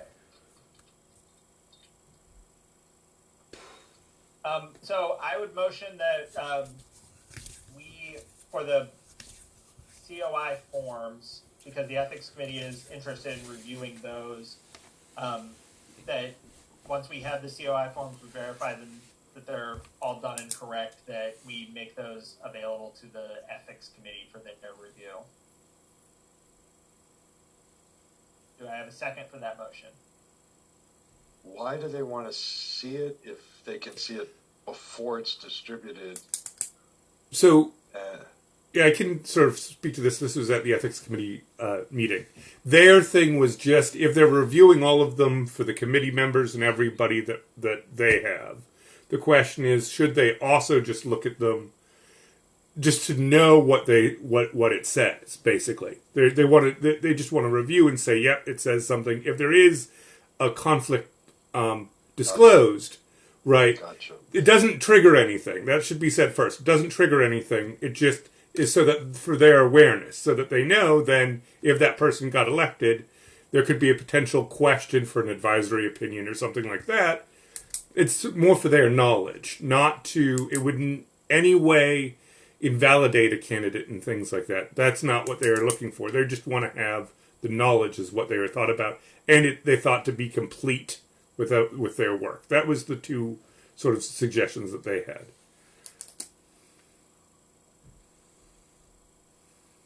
So they wouldn't be able, by law, to invalidate a candidate or bylaw or something? No, they could not. In fact, even data collection. Yes. Mm-hmm. I think it's also getting ahead of it where, yeah, there's nothing where it could invalidate them as a candidate. If they were elected, then it's being forewarned of it, so that way they would know if there would be anything that would create an issue for the ethics committee if that person were to then be in service on the council. So if XYZ, like in the scenario, is running, but their family member works for a contractor, that just, they know that up front. They just know that up front, yeah. And even to be clear, even once you're elected, it wouldn't necessarily preclude you from sitting either. It's just the point of the disclosure is to disclose. Like the idea is to encourage disclosure.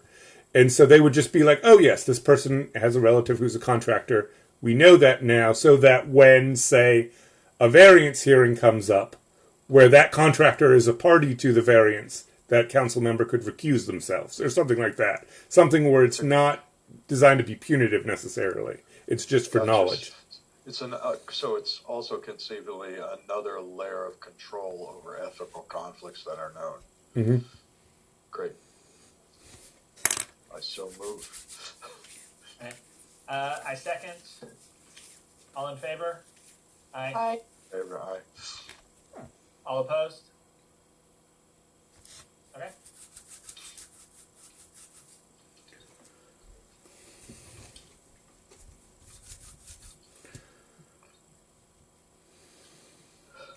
Katie, I saw your hand was up. Did you have something to register on this? Because I know you're the rep for the ethics committee, and we're at their meeting on Thursday, right? Yeah. Yes, hi. Sorry, I was muted. Yeah, I was just going to say, as the liaison to the committee from the council, I think it's a more of a proactive than reactive move. So that's really all, and data collection. That's all I was going to add. So, but you've already voted on it, so that's fine. Yeah. Thanks, Katie. Okay. Anything else on the candidate statements and COI forms? Okay. Anything else any of the committee members want to raise to discuss before we move to resident comments?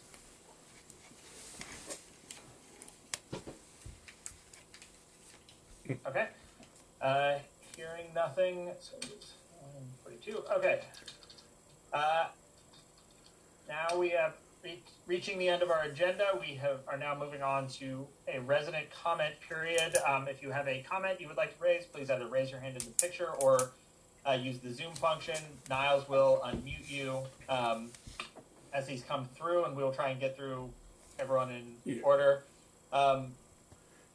The Goldbergs, I saw you had your hand up, and then we'll move to Marty and then Susan. Yeah. Yes, good evening. Can you hear me? Yes. Okay. I have a few questions for Niles. Mm-hmm. I showed up late to your meeting, that is 10 minutes after it started. My wife and I have friends and family in Gdansk in Poland and Krakow, and we've had a very busy day. My questions for Niles are, where are the headquarters of Election Tech? Electech? They're in New Jersey. Yes. Okay. In what states have they conducted elections in? So Pennsylvania, New Jersey, they've done a lot of the municipal elections here in Maryland. I believe they've done New York State as well. But those are the main. They've done most of the elections in this region, or a fair number of elections in this. How do their costs compare with what we had? They are sorry to clarify, they are the vendor that we had before. Rather than go with a new vendor, the decision was made to make it. And their costs are, in the last two elections, it's been about $4,500 to $7,500.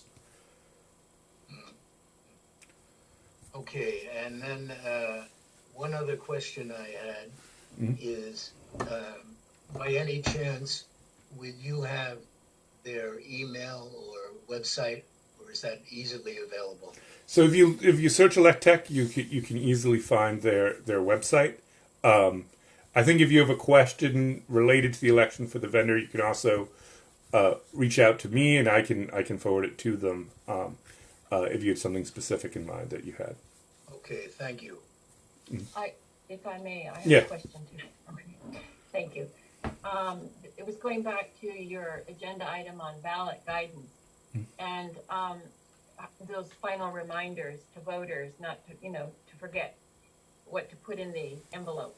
So some on some of the billing statements and things that, well, even income tax, I can't remember, some official letters. When you open the flap, before you seal it, there is a list of, like a bulleted list that catches your eye, like these final reminders. Don't forget to, before you seal the envelope, don't forget to sign this, add this, include your check, put your voter ID number, etc. So it could be in a visible spot right when they're about to close it, either stamped on the back of the envelope or on the flap, before you close it, something like that. It's in a real obvious place, and I don't.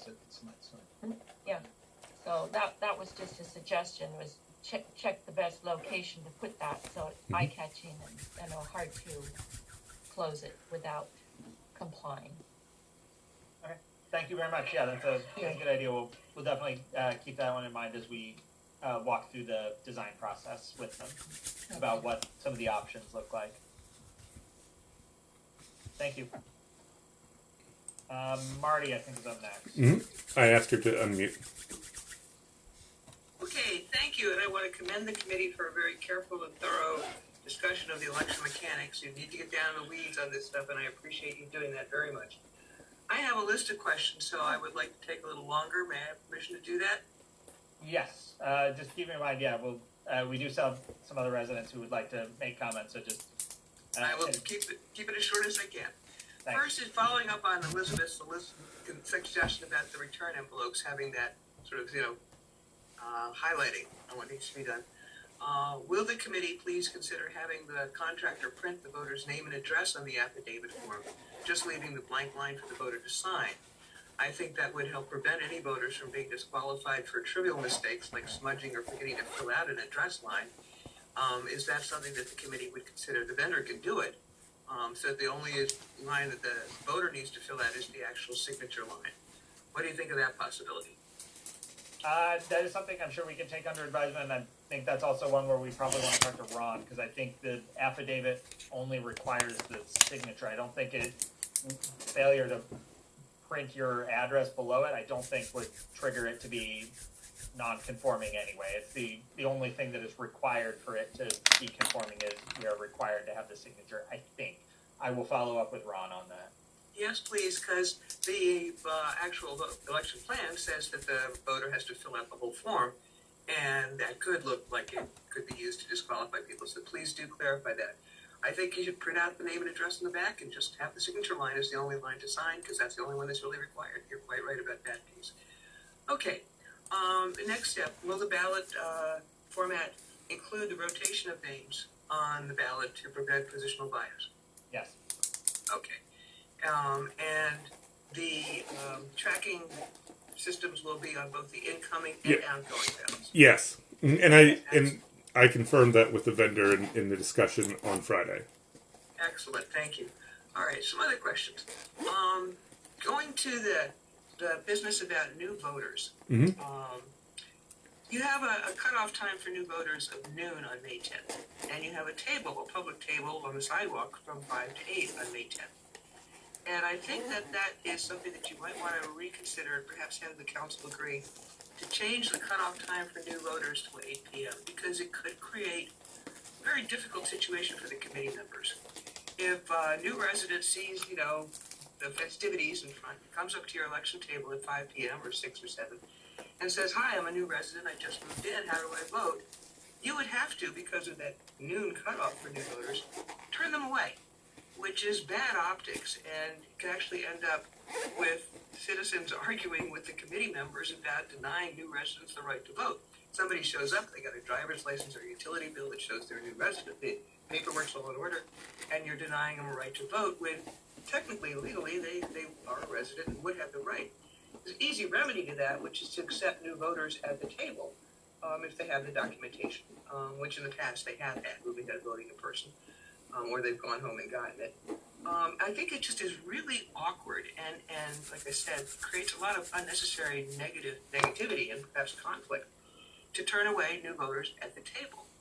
And so I would recommend that you consider changing that noon cutoff for new voters to 8 p.m. so that you don't have to turn people away, because it looks really bad to turn a new resident away. It certainly gives a bad impression of market conditions. And because the new deadline is sort of arbitrary, it makes the committee look bad, like you're being bureaucratic instead of welcoming to a new resident voter. So would you consider changing that noon cutoff time till 8 p.m. so that you don't have to turn people away at the table? So I'm not going to speak for the other committee members. I'm going to speak for me. I'm not going to consider changing anything because the committee doesn't have the authority to alter the election plan. That would be a question for the council, not for us, because the committee can't unilaterally make changes, and I believe the new deadline is written into the election plan, not into our process. The council has the ability to amend that with a simple vote. And that is something that can take up with the council, and then if that is the case, then I'm sure we can review the voter roll process that we discussed and voted on tonight. I can say I put in the noon deadline for the challenges because that mirrors what is in the election plan. That is something that if the council made a change to the election plan, I'm sure we would want to revisit, but that is a question for the council rather than for the committee. Okay. Again, I think it just is really unnecessary to create a negative situation at the table, and I don't want to see, people yelling at the election committee for denying people the right to vote at the table that night. It just, the bad optics just don't sit well. Let me go to another issue. There's a provision about address changes up until noon on May 10th. But anyone who might ask for an address change on May 10th would have already received their ballot in April. and they may have already voted. It's perfectly fine to request, something to a different address earlier in the election cycle. But once the contractor has mailed out the ballots, really any address change request after that has to be treated as a replacement ballot request. And the committee obviously needs to make sure the contractor cancels the original ballot security number before issuing a change of address. So I think that the election plan does not make that clear. And an address change anytime after the contractor's mailed out the ballot is a little bit problematic because you do have to cancel the previous ballot. Is the committee clear about that?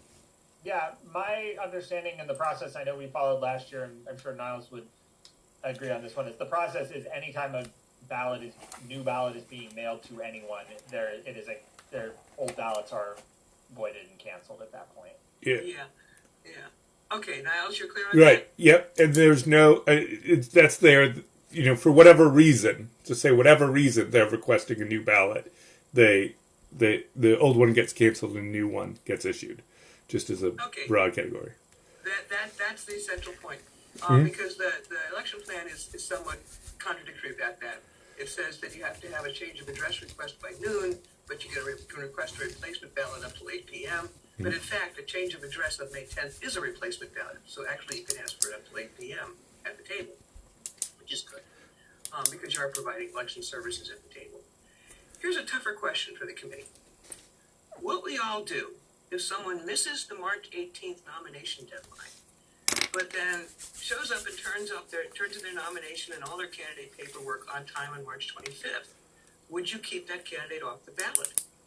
That could kind of blow up. And it could be tough for the committee to try to defend a decision to keep the person off the ballot or to put them on the ballot, either way.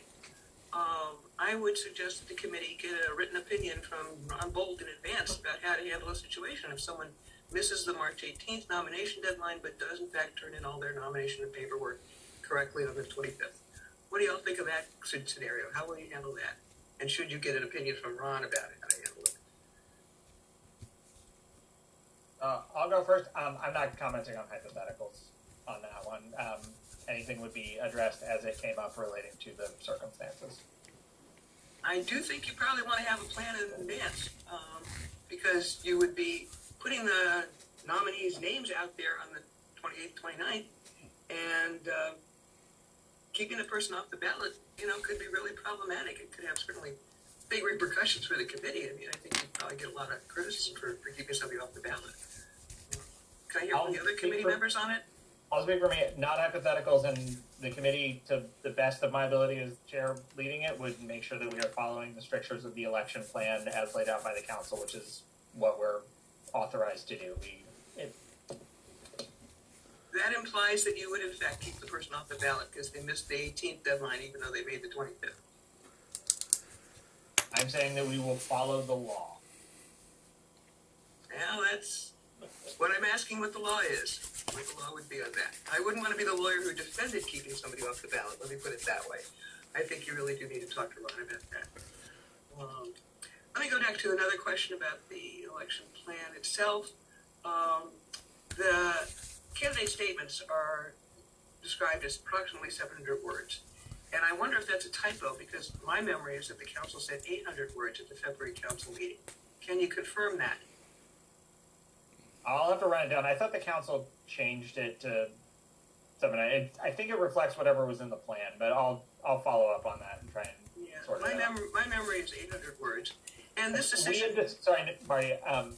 I think we had discussed 800, but then I think at the council meeting it became 700, I think. But I will follow up on that for you. Yeah, thank you for checking it, because that decision does have electoral repercussions. The shorter the word count, the less opportunity that you're giving new candidates to introduce themselves to the voters. So there's an electoral repercussion, and the committee has often had longer candidate statements in prior years. I think 1 to 2 pages is what we said back in 2019, and I think, Katie, the first time you ran yours was 2.5 pages, and we printed every word of it, as I recall. So again, the length does have an electoral impact. So thank you for checking that. And I hope the committee, whatever the final answer is on that, whether it's 700 or 800, will interpret it generously and not be nitpicky about that. Because longer does give new candidates more of an opportunity to introduce themselves. Next question. Thank you for restoring the practice of mailing the info on candidate statements out to each household. I think that's really important, and other people said that at the council meeting too. I'm wondering when you plan to mail it to make sure that each household gets the mailing before the ballots arrive. If the ballots are being mailed out around April 11th, that means that election info packet with the candidate statements needs to hit the post office pretty quickly after the candidate statements come in. So do you have a mailing date for when you're going to mail out that info packet to the households? I think it would be a conversation between the committee and Niles, but I would imagine it's going to be. I mean, it would be at the same time that they're emailed out, which is at the candidate announcement, which would be March, unless there's major issues that need to be addressed relating to the statements in the COI forms. I think it's probably going to be Tuesday the 29th would be my guess. Somewhere in that 28th, 29th, 30th range. But yeah, they would go out sometime at the same time as the candidate statements and packet equivalent is posted to the website and emailed to everyone. Yeah. Am I right on that? Yeah, sorry. Oh, sorry. I blanked for just a second. Yes, that was my idea. It would be at the same time. So it'd be mailed out at the exact same moment as it was being emailed out, basically. Okay, because that really does need to arrive before the ballots do. Mm-hmm. Let me go back to a couple other questions about the form. And again, thank you for allowing me to do these questions at the end. Sorry, Marty, can I ask? Yes. Do you want to go back? We have at least someone else who's interested in doing this. Are any of these questions that could be served by just bundling them into an email and emailing the committee, and we can track down the answers for you that way? I can follow I'm happy to answer them in the session, but I just wanted to know if any of them would be better served via email. Well, I don't really think so, but thank you. I'm almost done. Okay. And I know people. I thank everyone for their patience because this is a little short list, but important. The question is, how will residents submit anonymous questions for the forum? In the past, up until last year, in fact, the committee always protected the residents' confidentiality.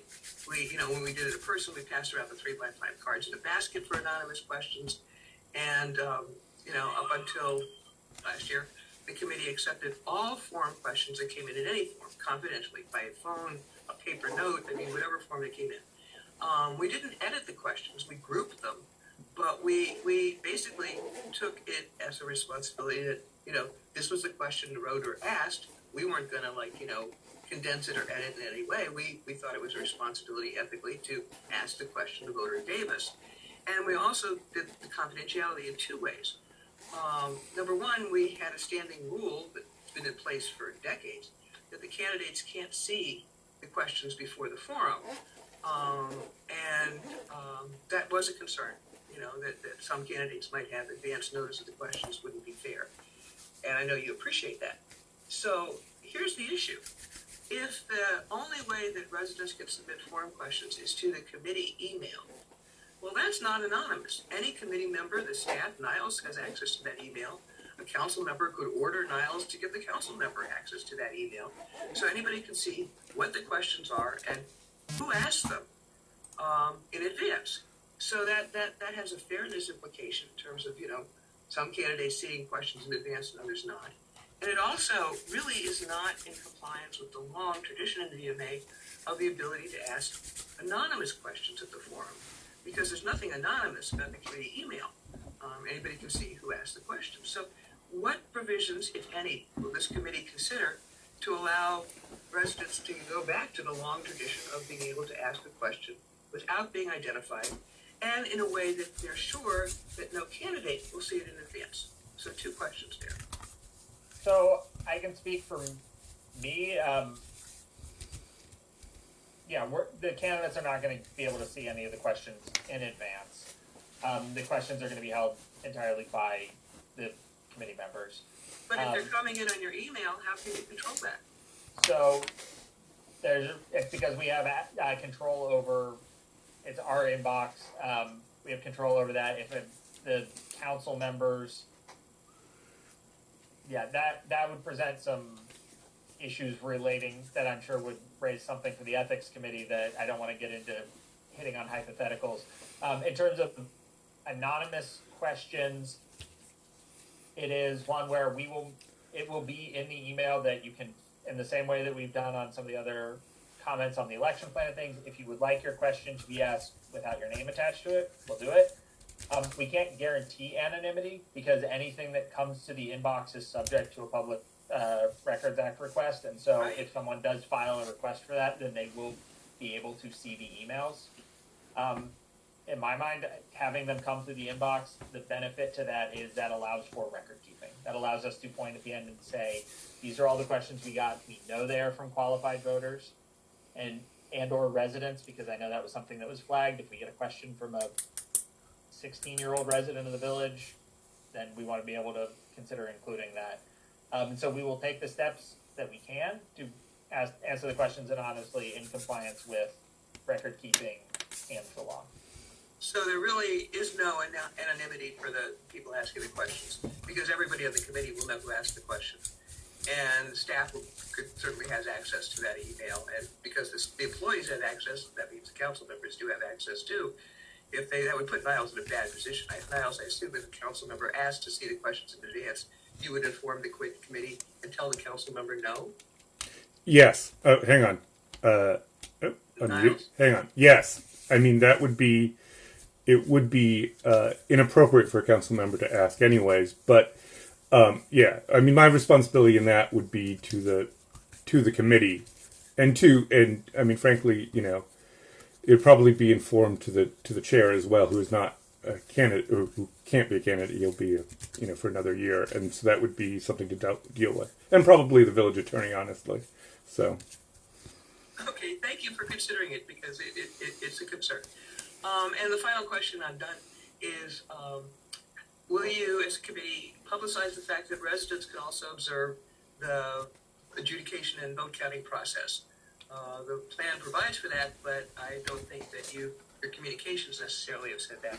And again, the more transparent we make our election process, obviously, the better. So will the committee, in fact, publicize that option for residents and tell people how to do it, how to sign up to observe the vote counting? I'll add it to our agenda for next time to have that, if that is something for a discussion for continued updates to the comms calendar. Okay, last one. What happened on the electioneering section of the plan?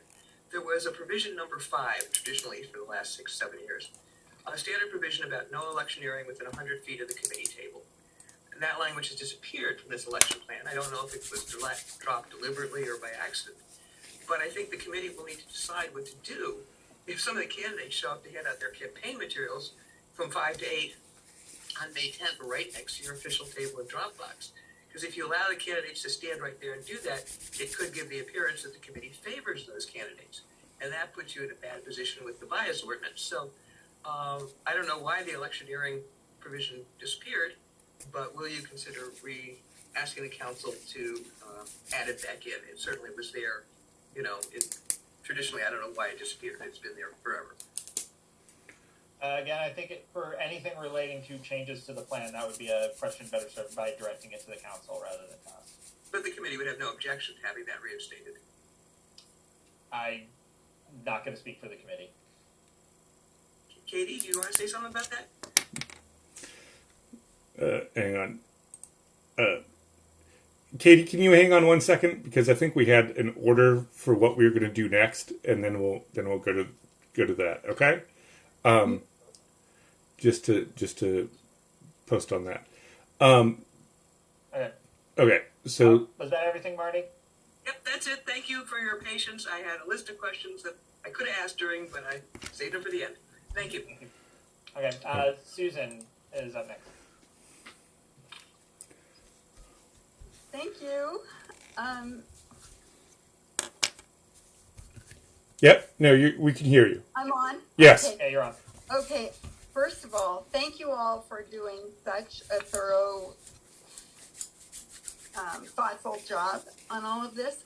I am especially appreciative of your thoughtful approach to the forum.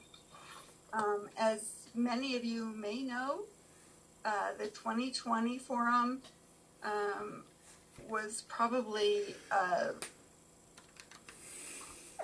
was probably an example of how not to conduct a forum. Only one member of the election committee had access to the questions, some of which were purportedly anonymous, were not attributed to anyone, and were designed to be particularly offensive or problematic for particular incumbents. It's best always to have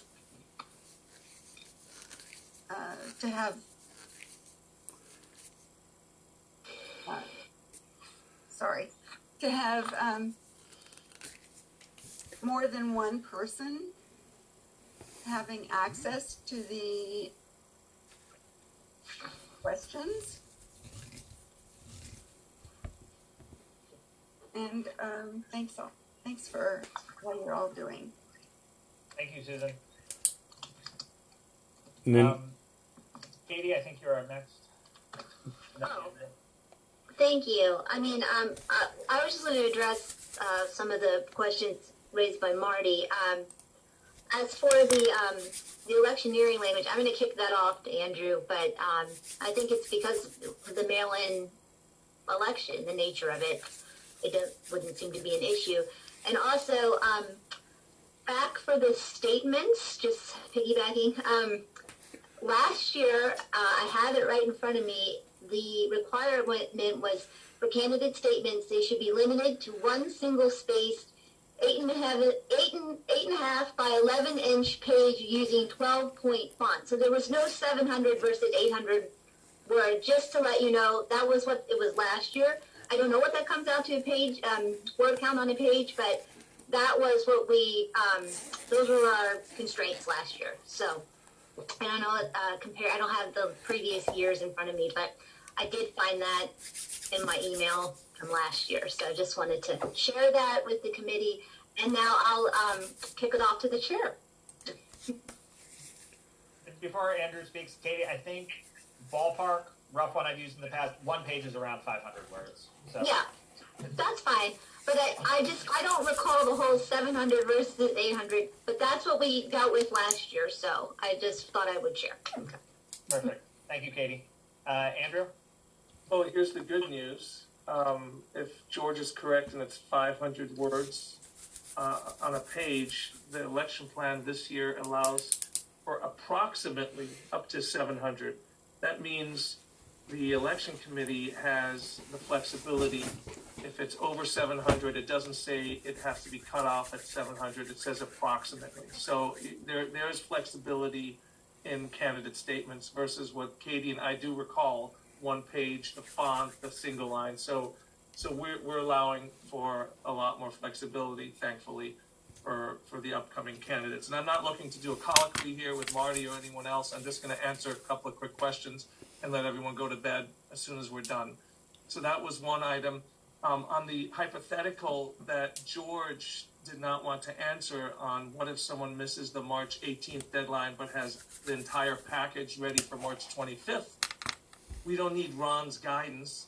The election plan says there's a deadline. You have 1 month between February 18th and March 18th, and then there's a 30-minute grace period to get your material in, period. That's the deadline. And then those that manage to get their statements in, whatever they need to get in within that month period, have another 7 days to do additional paperwork. So I don't think we need to start going down that path where we say, oh, but what if you can just package it for March 25th? The election plan states March 18th is the deadline. If you don't make the deadline, you didn't make the deadline. Better luck next year. Thank you. Have a good night, guys. I really appreciate everyone's time. Okay. Thank you, Andrew. Any other resident comments? Okay, seeing nothing, we reach closing. Does anyone want to, it is 10:12, does anyone want to move to conclude the meeting? Naomi, you so move? I so moved. And do we have a second? I think we do from Leah. All in favor? Aye. Okay, fantastic. The meeting, it is 10:12. The meeting of the election committee is now officially closed. Thank you very much. I will circulate minutes as soon as I can. Okay. Thank you. Thank you, everyone. Thanks for sticking with us. I know this was a long night. Got a lot done. I'm just going to end the Thank meeting everyone. for all, just so you know, so you don't have to do anything else. Thank you.